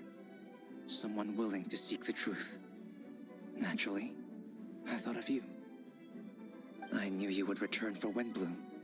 I knew you would agree to attend the trial. And I knew your sense of responsibility and justice as an honorary knight would compel you to start your own investigation. The fake Hertha, Subject 2, has met you on Dragonspine before. If she thought even you had lost faith in me, her confidence might get the best of her. The perfect time for us to strike.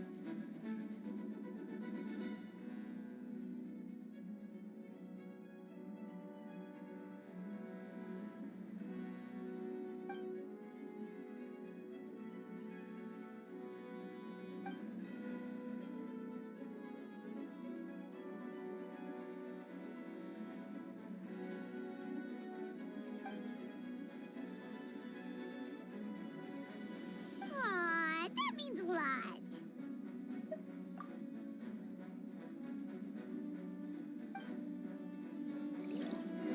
Wait, was that Eula just now? Let's go to the side gate to check it out.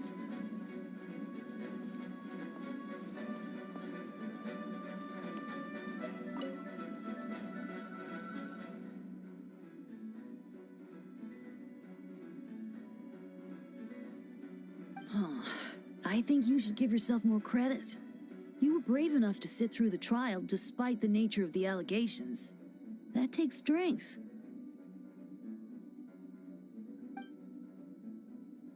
Apologies. Rosaria asked me to come. With Albedo running around protecting the city, she was worried you might be alone. At a time like this, 2 is much better than 1.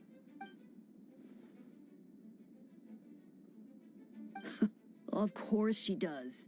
She spent all that time monitoring Albedo. It's only natural that she remembers his most dedicated student.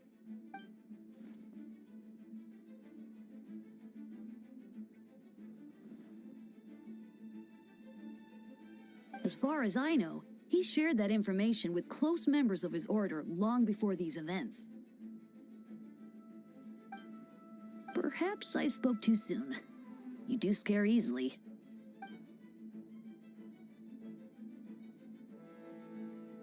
I'm sure he felt the time was right. Besides, you know the truth, I know the truth. It doesn't change anything, right?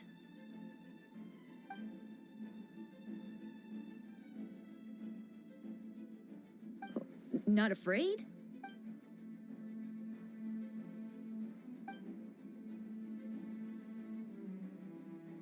We lucked out on that front. Otherwise, that conversation would have been for the whole city to hear.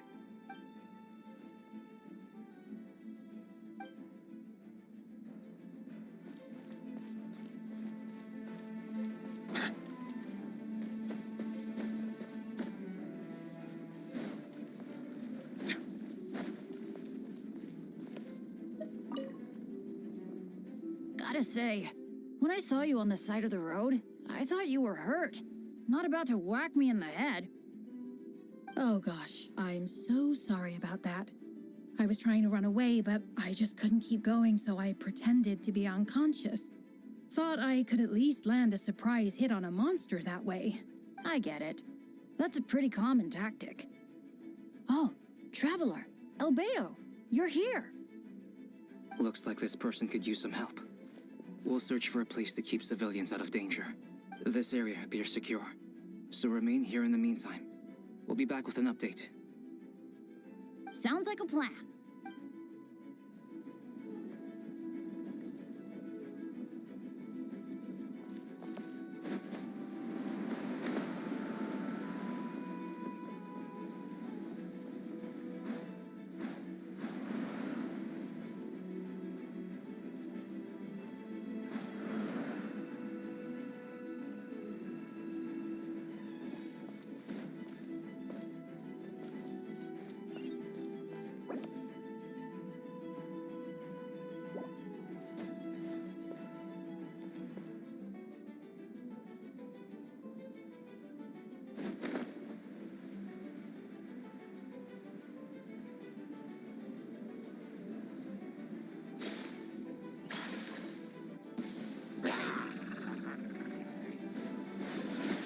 Focus on the battle.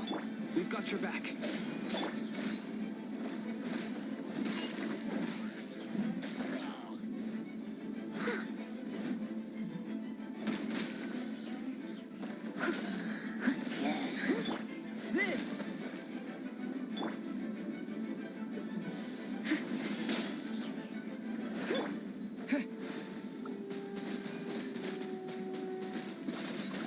Water jet! Burst forth. Witness my great undertaking.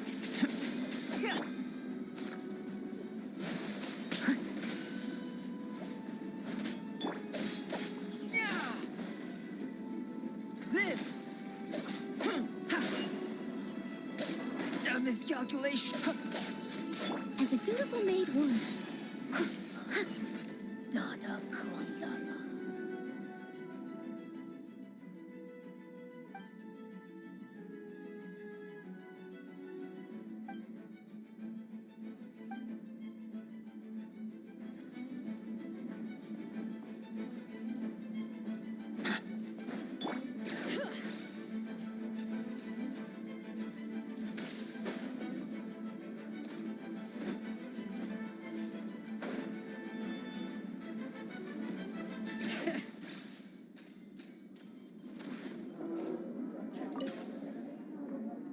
Meow-wee! These darn things are more annoying than disgusting booze hounds.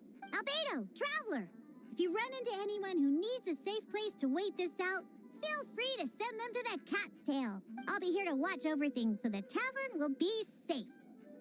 Thank you, Diona. We'll be sure to do just that.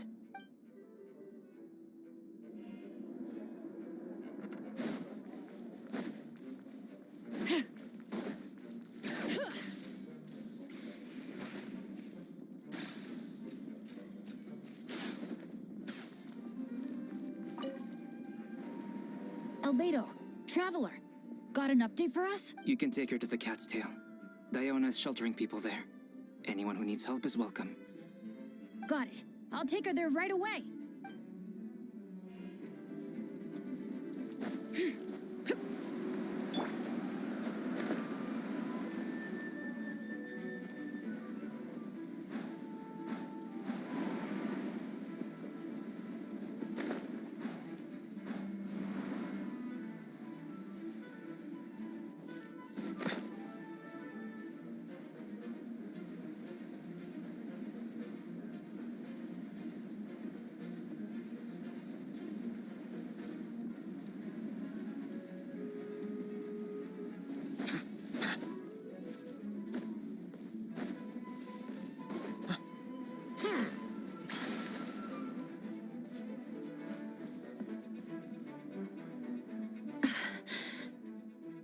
It's all my fault. I knew Clea was fast, but disappearing like this? I only lost sight of her for 1 second. How am I going to explain this to Albedo? Explain what? Albedo, Traveler, Paimon. What brings you here? We're providing mobile support across the region. Was there something you needed to explain? You can tell me anything. I hope you know that. Yeah, plus we kinda already heard what you said, so...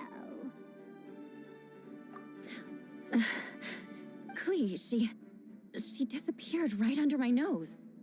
I'm sorry. I'm doing all I can to find her. I see. Please don't beat yourself up. Clee is... Wait! Something's coming this way, and it doesn't look pretty! All right, fighting first, conversation later. She was right next to me, and the next thing I knew, she ran off somewhere. I swear I only lost sight of her for a second. Clee is known for her speed. Don't worry. She's a knight in her own right. She can protect herself. Oh, there you are! Please here to help!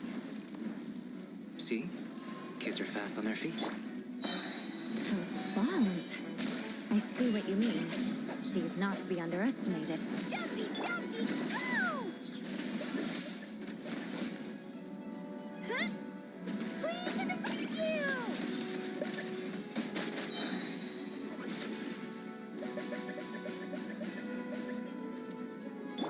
Yeah!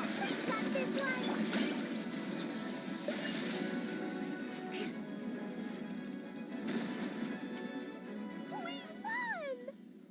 Great work, Clee.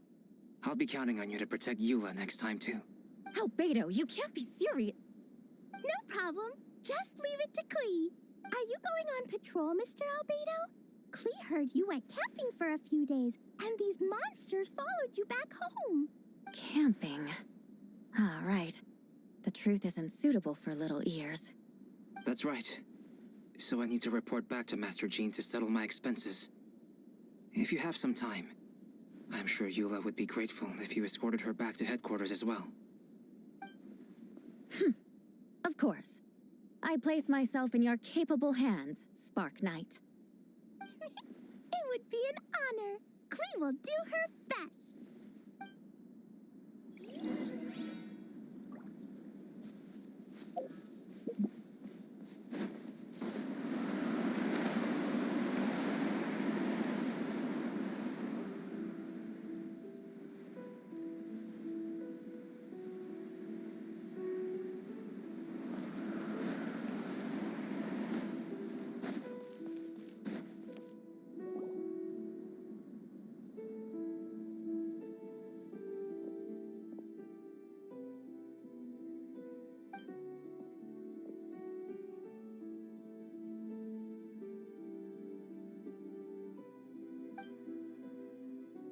We're back! Everyone all right? Amber? Yup, right as rain. We're back! Clee kept Miss Eula safe the whole way. That's amazing, Clee. Eula was lucky to have you. Reporting back, Master Jean.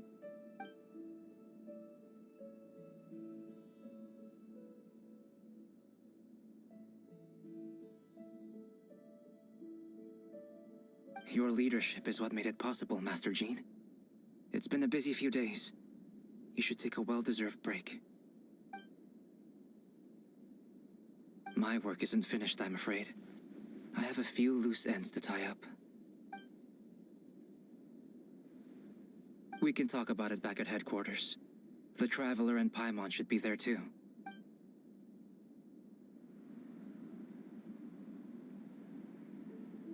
Want to come with us, Clee? We can drink some tea and eat some freshly baked moon pies. Yes! Yes!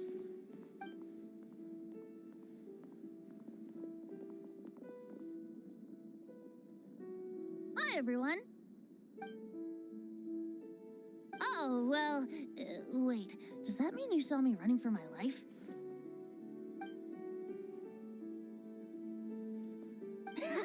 Just kidding. But you're right. It was tough out there. I almost lost my hat to the wind several times. Any notable information on the wind? Of course. I was out on the city wall for quite some time. I heard all sorts of things. As for something notable, well, I picked up on anxious voices and a child's anger. Durin has been isolated for centuries, but absorbing Subject 2's emotions allowed him to understand certain truths about this world and his existence, including the fact that he is no longer Mother's only child, or her most perfect creation. It's obvious he found that fact difficult to accept. The emotions he felt in response were quite genuine, and, dare I say, human. If I eliminate the perfect creation, I will be the only child Mother needs.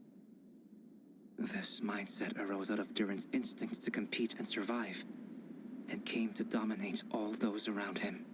Of course, the absorption of Subject 2's knowledge allowed him to take a more intelligent approach, accusing me of murder.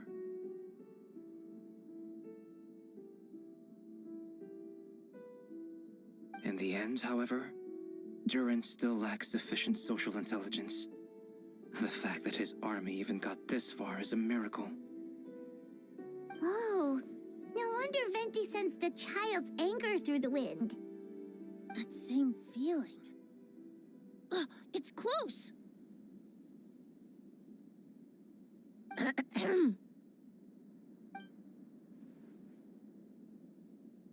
Oh, nothing much to report, actually.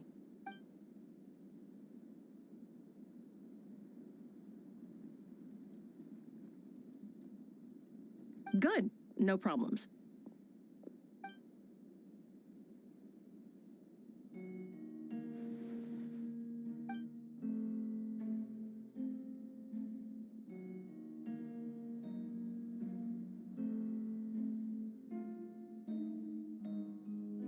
There were a lot of changes during the operation, but I imagine you missed those as well. Because you're under Durin's influence, and you have been since your trip to Dragonspine over 6 months ago.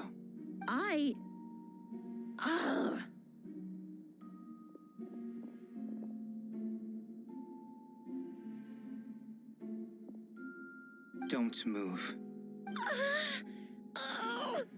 Let's continue this discussion back at headquarters. Don't be scared. I'll figure out a way to free you from his powers soon.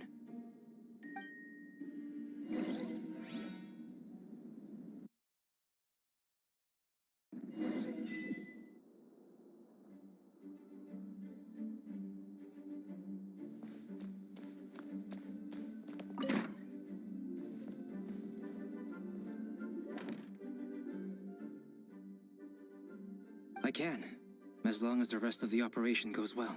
Wait, the operation isn't over. What do we do now? What happens next is more of a personal project. I've consulted Venti about the possibility of calling a tripartite conference. I still remember when he approached me about asking the lovely ladies of the Hexen Circle for a small favor. The chumminess caught me off guard. If I hadn't known any different, I'd have thought he was talking about his older sisters or something. Older sisters? Is Varka really young or something? I wouldn't exactly call him young, but he's not old either. He's the type to crack a joke at every opportunity, so whatever age that is.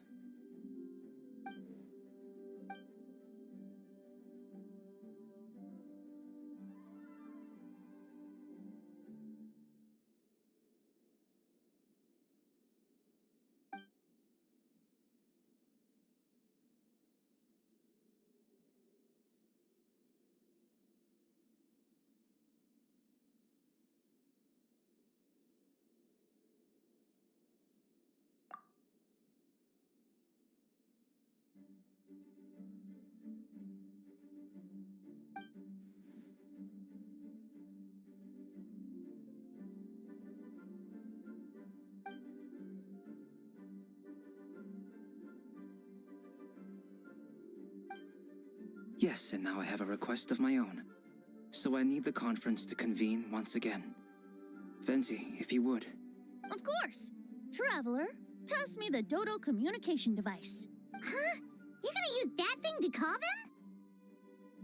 them? Just watch and learn. Okay, I think this should do it.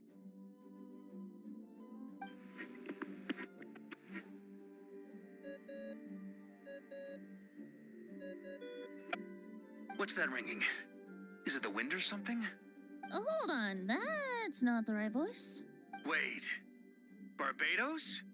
Varka? Oops, wrong contact. Sorry, Varka, you're probably busy right now. Well, considering I'm surrounded on both sides with a group on my tail looking to turn me into mincemeat, yeah, I'd say so. Ah, yes. Well, have fun with that. We can talk some other time. All right, pass along my regards. Oh, and I still owe you for those drinks, don't I?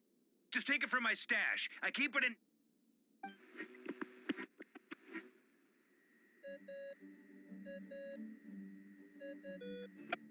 Hey! He was just about to tell us where to find his secret stash!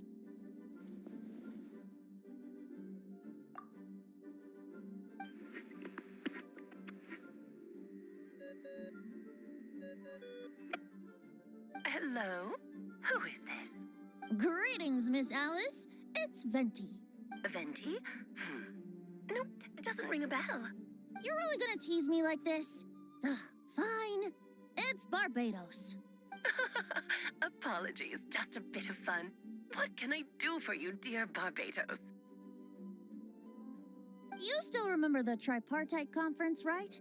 I'm calling on behalf of a friend. He's asking for a meeting. Oh? And which brave soul is it this time? It's me, Aunt Alice. Albedo, captain of the Knights of Favonius investigation team, requests a formal meeting with the Hexen Circle. And what is your wish, dear Albedo? I want to accomplish something unprecedented. How unprecedented. Something even your mother Rhine-daughter never accomplished? In terms of technique, no. But in terms of location and materials, yes. Okay, that makes no sense. You've piqued my interest. I'll be right there.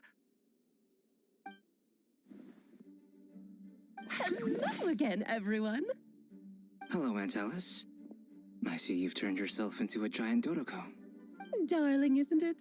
It even has its own hat. Wow, the attention to detail. Pleasure to see you all again. It's been a while. On behalf of the Hexen Circle, I hereby grant Albedo's request. I'm guessing you still need to prepare? Take your time. Just come find me at the long table when you're ready. Aw, that's nice of you. I suppose it's just my nature, darling. Thank you, Aunt Alice. Before we set out, there's someone you need to meet. Head to my office. He's waiting for you there.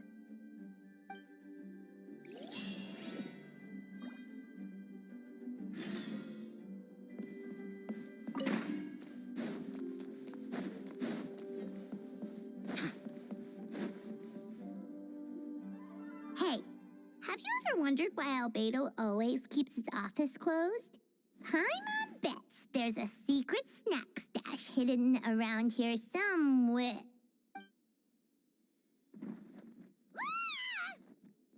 Hey, not so loud. Minnie Durin, what are you doing here? Well, I've kind of been helping you guys in secret this whole time. I tried tapping Paimon on the shoulder during the battle, but you floated away too fast.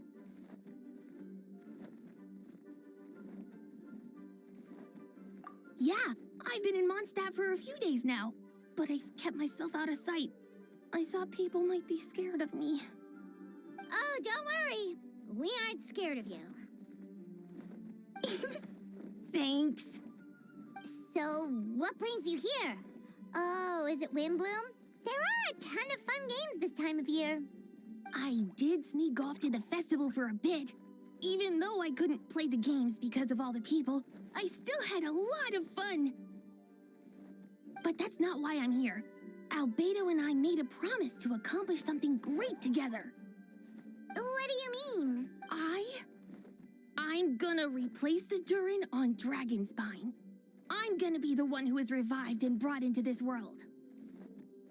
Wait, didn't that already happen? You left the storybook world, and now you're here. Sorry. I should be more specific.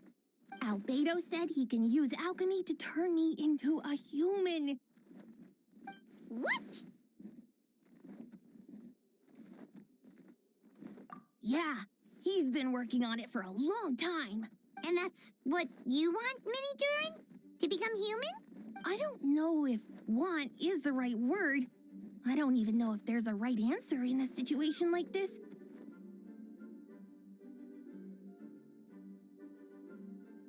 But I do know this. I have just as much of a right to this name. I don't want to lose to the other Durin.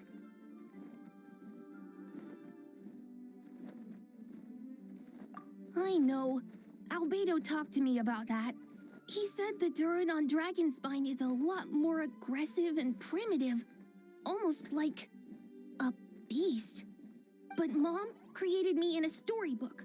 The pure parts of me can balance out the evil parts of him. If I'm honest, I don't know what that will look like. If I can still be me once I become one with that part of him. Maybe, without a complete soul, there was never really a me to begin with.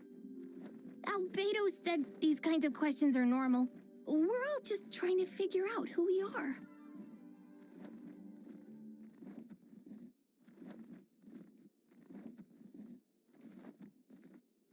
But I'm not afraid of change. I want my life to have meaning. And suppressing an evil dragon, becoming human, both sound pretty meaningful to me. So don't worry. No one is forcing me to make this choice. Well, turning you into a human sounds like a huge project. Yeah, I'm really grateful to him. We're kind of in the same boat, you know? Albedo told me he's the Kryda Prince, a synthetic human. And if this works, I'll be one too. We will be the only two of our kind in the whole world. Alchemical creations allowed to live in human form. If all living things are grouped together by species, and there's only one other person like me in this world, I guess that makes us family. Definitely. You've just gotta trust one another. Actually, while we're on the subject, does your friend Hakai know about this? Yeah, I told him I was coming here to fulfill this, duty. He didn't try to stop me. Just told me to get a move on then. He didn't say it outright, but I think he supports my decision. Maybe he even thinks it's a good idea to go through with this. I'm a little scared, of course, but excited too. Anyway, I'm really glad I got to talk to you at a time like this. I feel a lot better now. So, thanks.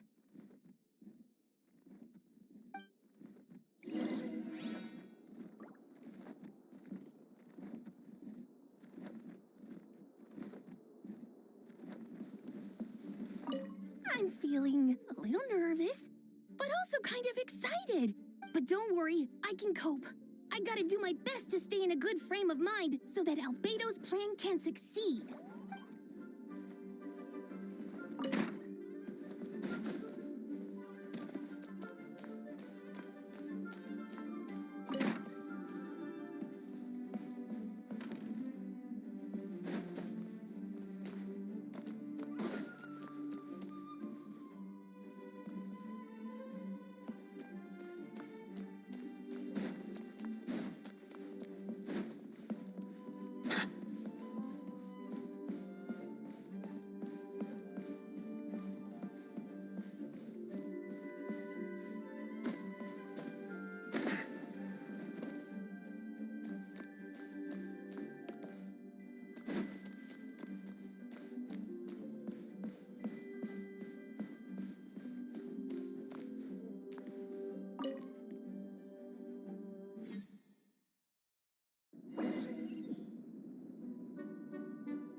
Welcome one and all.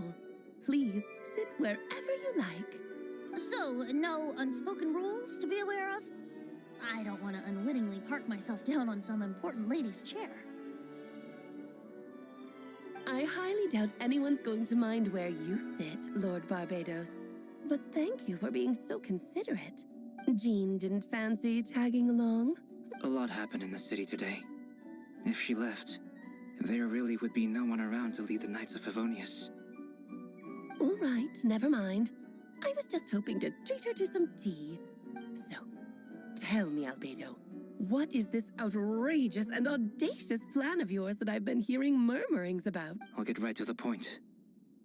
I intend to kill the evil Durin in Dragonspine. Oh? And I'd also like to request some alchemical reagents from the Hexen Circle. Which ones? First would be the flesh of that immortal monster from the Mare Javari. Interesting. What else? The other is a portion of the embryo left by my mother, Rhine-daughter. The raw material from which she created her monsters in the past. There's not much of it left. Dragon blood, monster flesh, and embryo. Sounds to me like a formula for creating life? Correct. Durin's heart has continued to beat ever since the day he died. That means it's just a matter of time before he eventually returns. It could be centuries away. I've spent years investigating in Dragonspine, so I'm well aware of the danger he poses. He has already posed a considerable threat to Mondstadt at less than half of his original strength. There's no telling how dire the consequences could be if he ever regained his full life force. Hence, if we want to be free of the dangers posed by his blood and limitless vitality, we must find a way to eliminate Durin entirely. Unfortunately, Durin is a special entity. Even after death, he could reawaken at any moment. So, the solution is to kill him, and then resurrect him in a different form. Upon resurrection, he will no longer be the creature he once was. In fact, he will no longer be a monster at all, because I intend to transform him into a human-like being. During the summer, Klee and I visited a fairy tale world called Simulanka. It was created by mages from the Hexen Circle, so I'm sure you know of it. Of course. It was even the home of one of M's children the other day. Oh, I see. It was during that journey that I learned, with certainty, that Durin would return to life one day. That experience inspired me. I met the pure soul M had created, and I knew if I wanted to change Durin's fate, he could be the key. To that end, I devised an alchemical model for the transmutation. The soul will come from the fairy tale dragon of Simulanka, the blood from the original dragon's heart, and the monster remnants from the Mare Javari and the embryo mother left behind will form the flesh.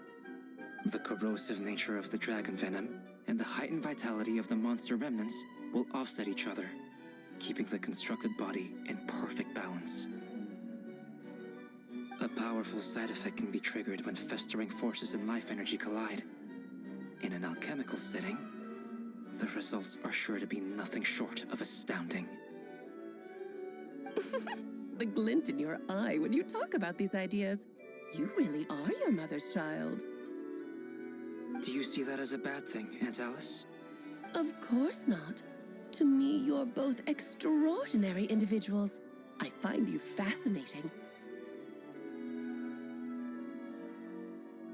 In any case, now I see why you asked Venti for help. The raw materials you seek are extremely valuable. The misuse of even the tiniest amount could cause unimaginable chaos.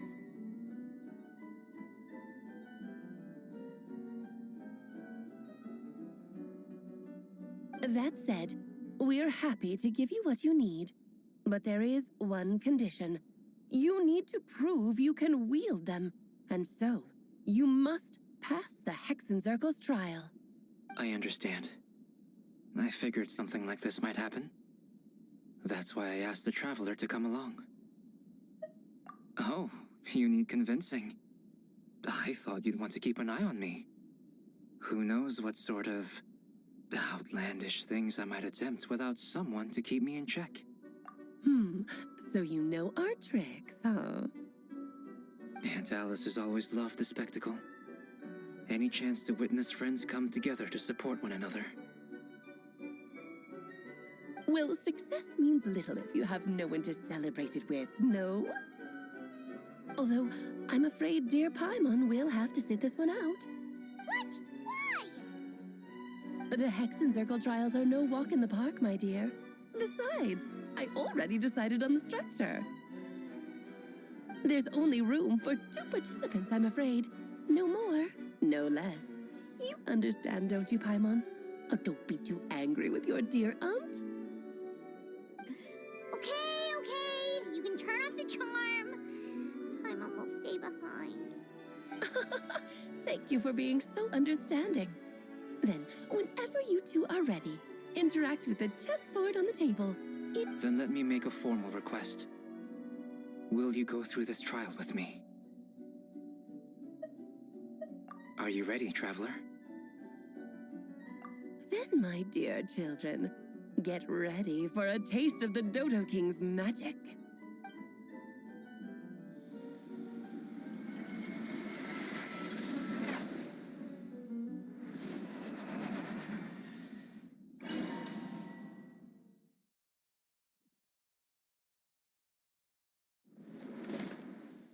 It's certainly in keeping with Hexencircle modalities.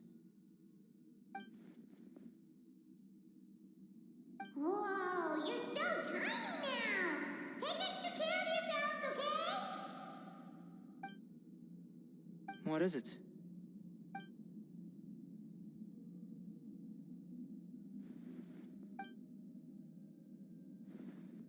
Don't worry. He'll be back with her again in no time. You sound pretty confident, Albedo. Aunt Alice, I didn't realize you'd be personally conducting the trial. Well, since your mother has to recuse herself, who better than I to put your abilities to the test? I have prepared quite a riveting new performance just for you two. See? Defeat them in battle. Prove to me that you have what it takes to achieve your goal.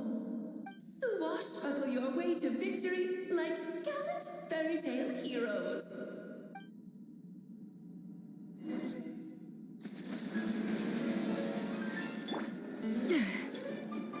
A dash of frosting! Show no mercy! Shower me with praise! Let the world come alive!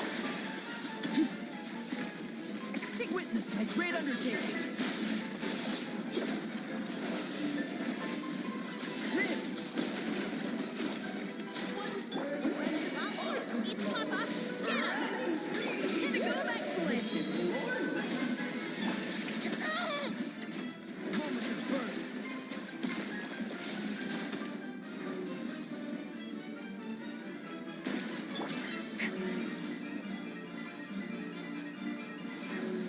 To be.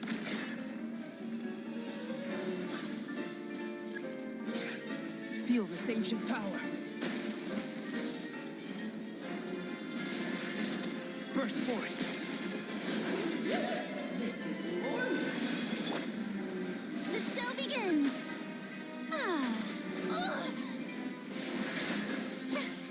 Feel this ancient power.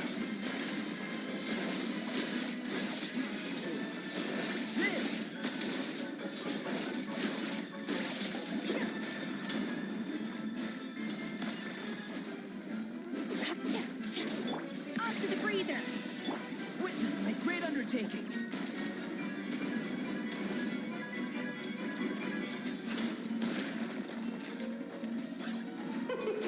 King and Queen should present a united front.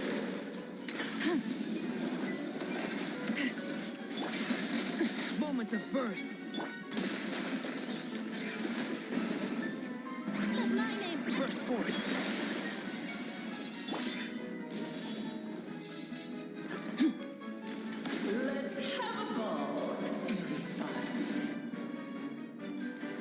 My great undertaking. Burst forth. Suffer the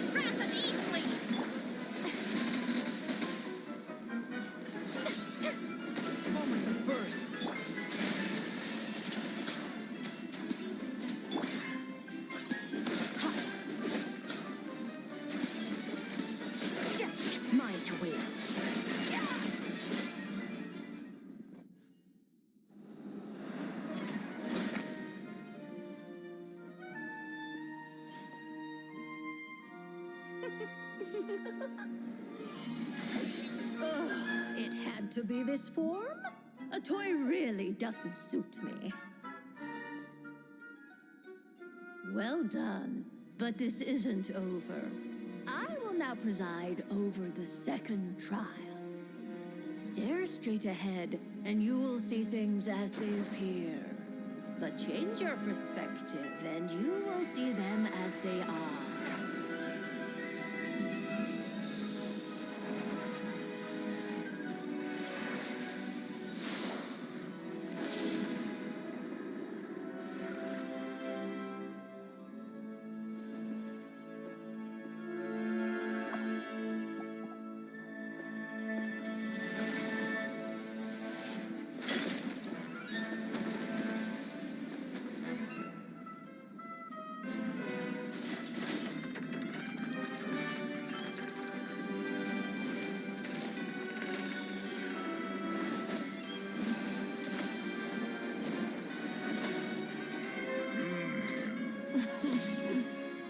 Trial awaits.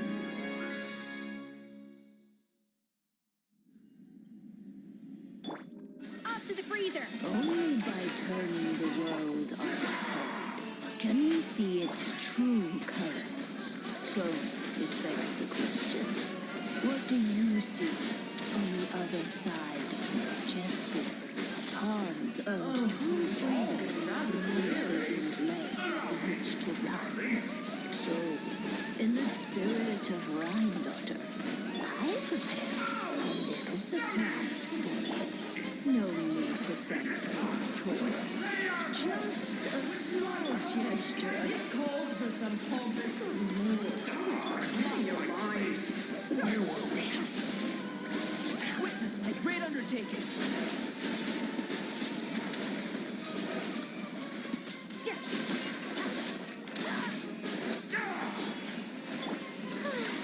Burst forth.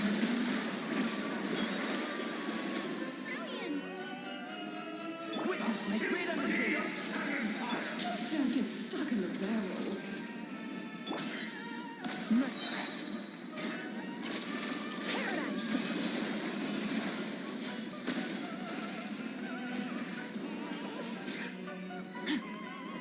Feel this ancient power. Show no mercy!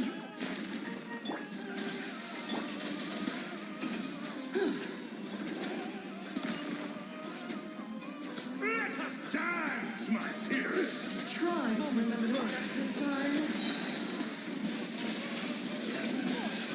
Oops! I thought I had it memorized. Suffer the wrath of Eastleigh! And now, a towering return to form! Feel this ancient power.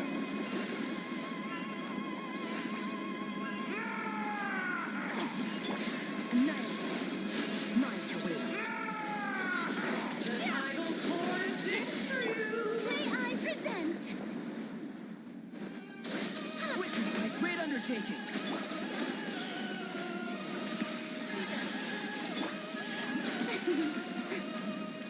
A burst of flavor!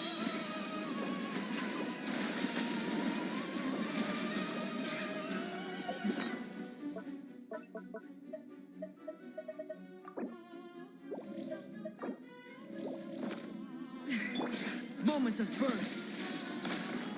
Our performance has yet to conclude. I dance for you, Vizier! Let the world collide! Let us dance, my dear! Remember steps this time?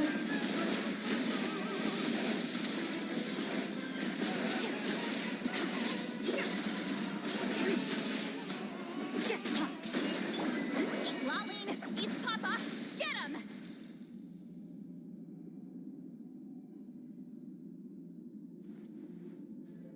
Yes, very well done. Oh, they've grown up so fast. I'm so proud. Really? Well then, I'll leave you to debrief the others about today's events. Huh? You're leaving already? You did marvelously today. I'm thrilled for both of you. And should you feel the need to gloat profusely to that student of mine so she knows to up her game, be lovely tea party. But that'll do me for now. Until next time, my dearies. You're just going to up and leave? Barbie? You'll have to forgive Barbara, love. She's always on the move. And she never says where she's going either. I think she enjoys the mystique. But if I had to guess, she's probably going for a walk. She's a very health-conscious individual. Barbie was satisfied with your victory, and so am I. Congratulations to you both. You can come back now. Oh, whoops. I need to turn you back to normal first, don't I?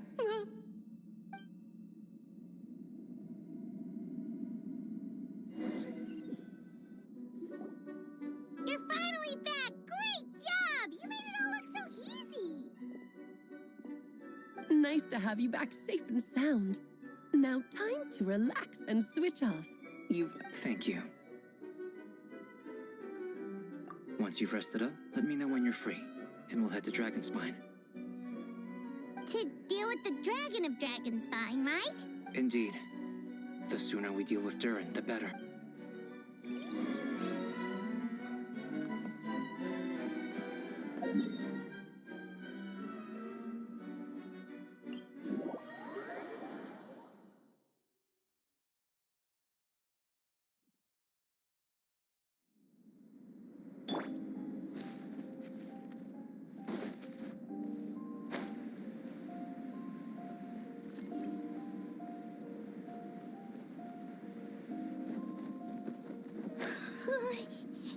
Yep, this place is as freezing as ever.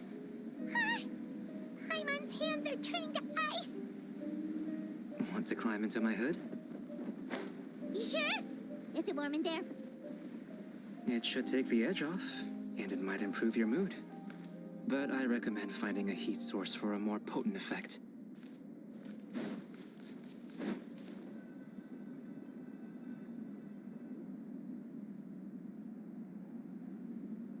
We've arrived. Sorry, Paimon. I have to get to work now. Still beating away after all this time. Leave it to me. You two, stay on guard.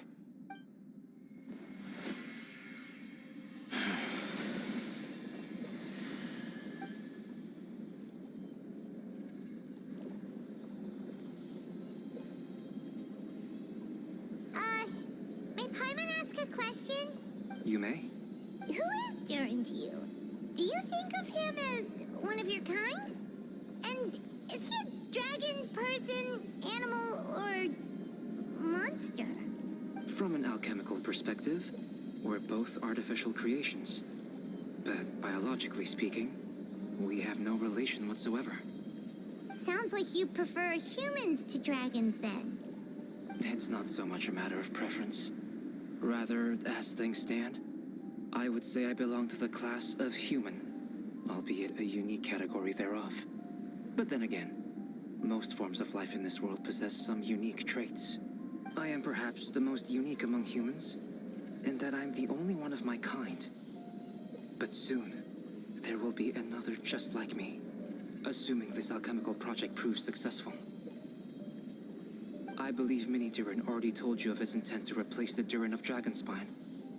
After my conversation with him, he also expressed a strong interest in becoming human. It's a fascinating prospect, not to mention an extremely challenging one. But I understand why he came to that decision. Well, understood in the broadest sense, this project deals with both the past and future, and stands to profoundly impact many lives. That, primarily, is what makes it worthwhile. Helping Mini Durin become who he wants to be is a secondary consideration, though still a meaningful one. By contrast, my personal motivations are nothing so grand and meaningful. I'm just pursuing something I believe in. In my view, to cultivate life which the world cannot generate endogenously is to cultivate the world itself. Whatever aids life in attaining a greater level of perfection improves the world by doing so. It is not a question of whether this ought to be done or not, merely whether I wish to. The alchemical enterprise is concerned with deciphering and comprehending all forms of knowledge. Of course, that's not to say that this is just a science experiment to me. Anything that affects Mondstadt, I approach first and foremost as a member of the Knights of Favonius. Does that answer your question satisfactorily?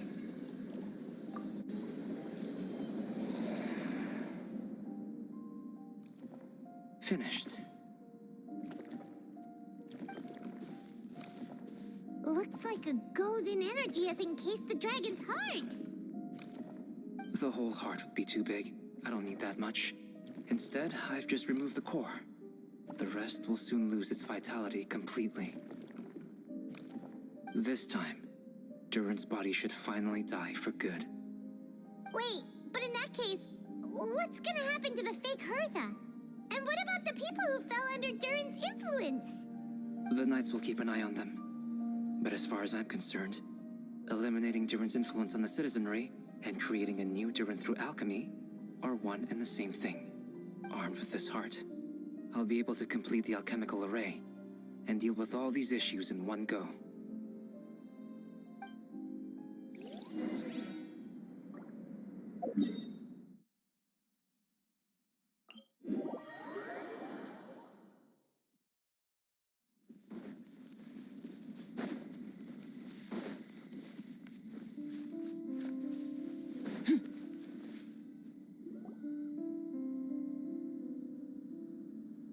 Let's call it a day here. Thank you for accompanying me. Pleasure! We sure learned a lot. Mondstadt's a lively place during the Windbloom Festival. You should take a look around and pick out some nice souvenirs for yourselves. Oh yeah, the festival! Wonder who the Windbloom star is gonna be this time. Well, we've been too busy dealing with this situation the entire time. Who else would be free to work during the Windbloom Festival? I'm sure we'll find out on the day of.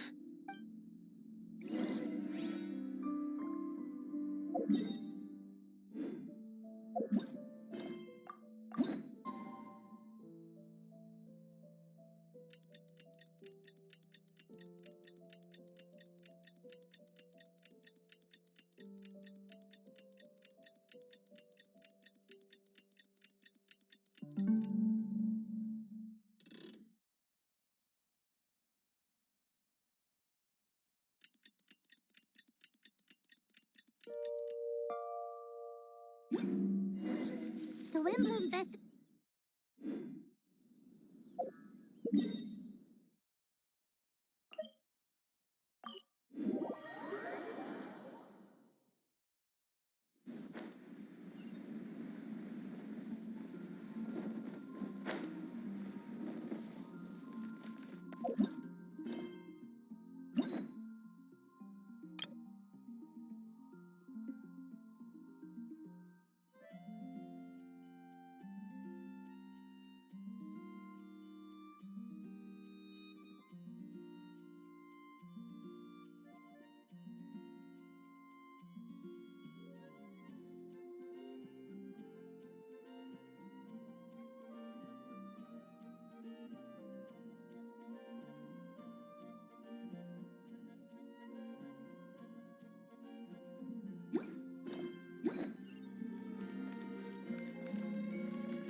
Wow! Amazing! Fenty! Huh? No way! You're really gonna pick me? All right. Does that mean I get unlimited free drinks at the tavern?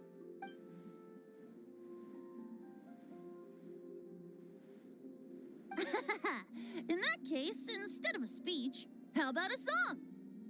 Everyone! The best bard in the land is about to begin his performance, so don't go away! Gather round and lend me your ears!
Albedo, how did everything go? Very smoothly, I'd say. We achieved our goal. Really? So Mini Durin looks like a human now? Correct. However, his newly formed body is still stabilizing. We should give him some time. I graciously accept the compliment. It really is rather remarkable what we've accomplished. So, how do you feel right now? Quite good. I did what I set out to do, and achieved a personal goal. I think even she would have made a rare facial expression, had she seen it. She? My master and mother, Gold Rhindaughter.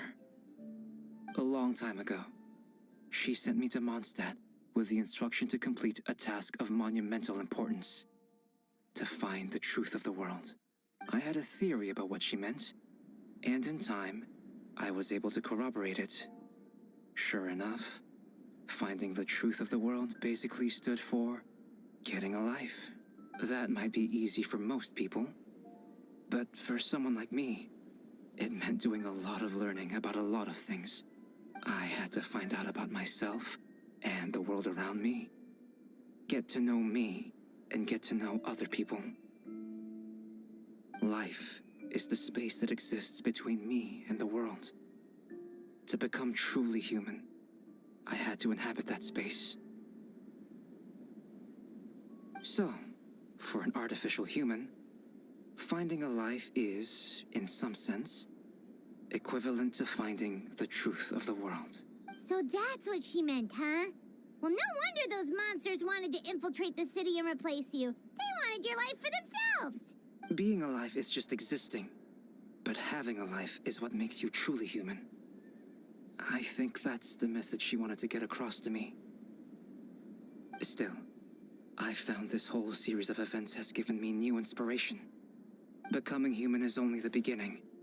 What follows is the choices a human has to make in life, as well as the kinds of family bonds they will form. Most people would probably see the events of the last few days as something out of a nightmare. But for me, it's just part of my family life. I fear that the carefree existence my brother has enjoyed thus far will now come to an end. Just like me, he will have to step into the world and face the same constraints as everyone else. You've got an unusual family, that's for sure. Well, I suppose we get it from our mother. There are all kinds of families in the world. Some base their life around the family store, others around the farm. In my family, I suppose we tend to the flower beds. And now, I'm a gardener too. Master never showed her face. But if the Hexen Circle knows what I've done, that means she knows as well, and gave her approval. Since devouring Nibirius, it would seem she has finally found a modicum of peace. And if so, then I am truly happy for her. She didn't always have a penchant for madness, you know. Devouring Nibirius? What's Nibirius? It's the name of the ruler of life. What? Aunt Alice told me about it not too long ago, but it came as no surprise. I knew Master would do it sooner or later. As for the ruler of life, all I truly know is this. Nibirius is not gone. Instead, because of Master's actions, she and Nibirius are now one. In any case, thank you so much for your help during this ordeal, and for choosing to stand by my side through it all. Of course, that's what friends are for. Hearing you say that means more than I can say. I'll make sure to pass along the sentiments when I report back to Master Jean.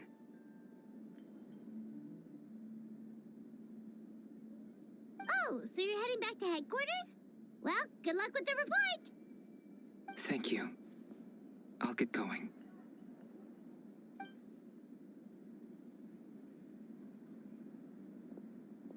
Wow, this Windbloom Festival turned out to be a special one. It feels like we really made a difference.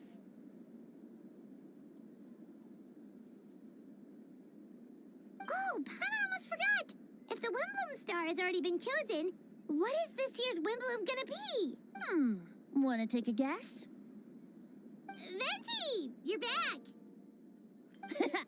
Well, I couldn't keep my two dear friends in the dark about this year's Windbloom, now could I? What do you think of the Cecilia? The true feelings of the prodigal son. A sentiment as sweet and warm as a gentle spring breeze. Perfect traveler. Give me your hand. The mages are very pleased that you and Albedo managed to pass their trial. Albedo received the materials he sought, so you deserve something in return as well. The Hexen Circle wants you to have this. It contains something entirely one of a kind, a secret of sorts. When the time is right, it will reveal itself to you. Wow, a gift and a mystery all in one! The mages sure love their secrets, huh? According to the sender, you are probably the only person who could make use of something like this. So I suppose it belongs with you. Well, all I did was deliver it.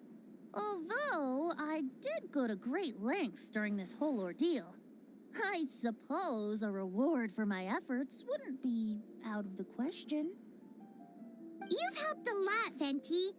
How about we treat you to a drink? Really? Oh, I'll hold you to that, you know. No going back on your word. Of course, Dad! Let's go to the tavern right now! Music to my ears. Oh, I'm so happy I could fly. Oh, it's like this festival was made for me or something. When no love remains for the songs to tell, the world becomes naught but an empty shell.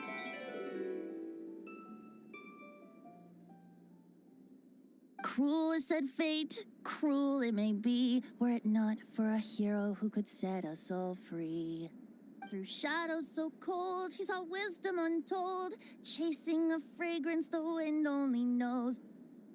Thus wistfulness waned and faded into night as he stepped from the darkness and into the light.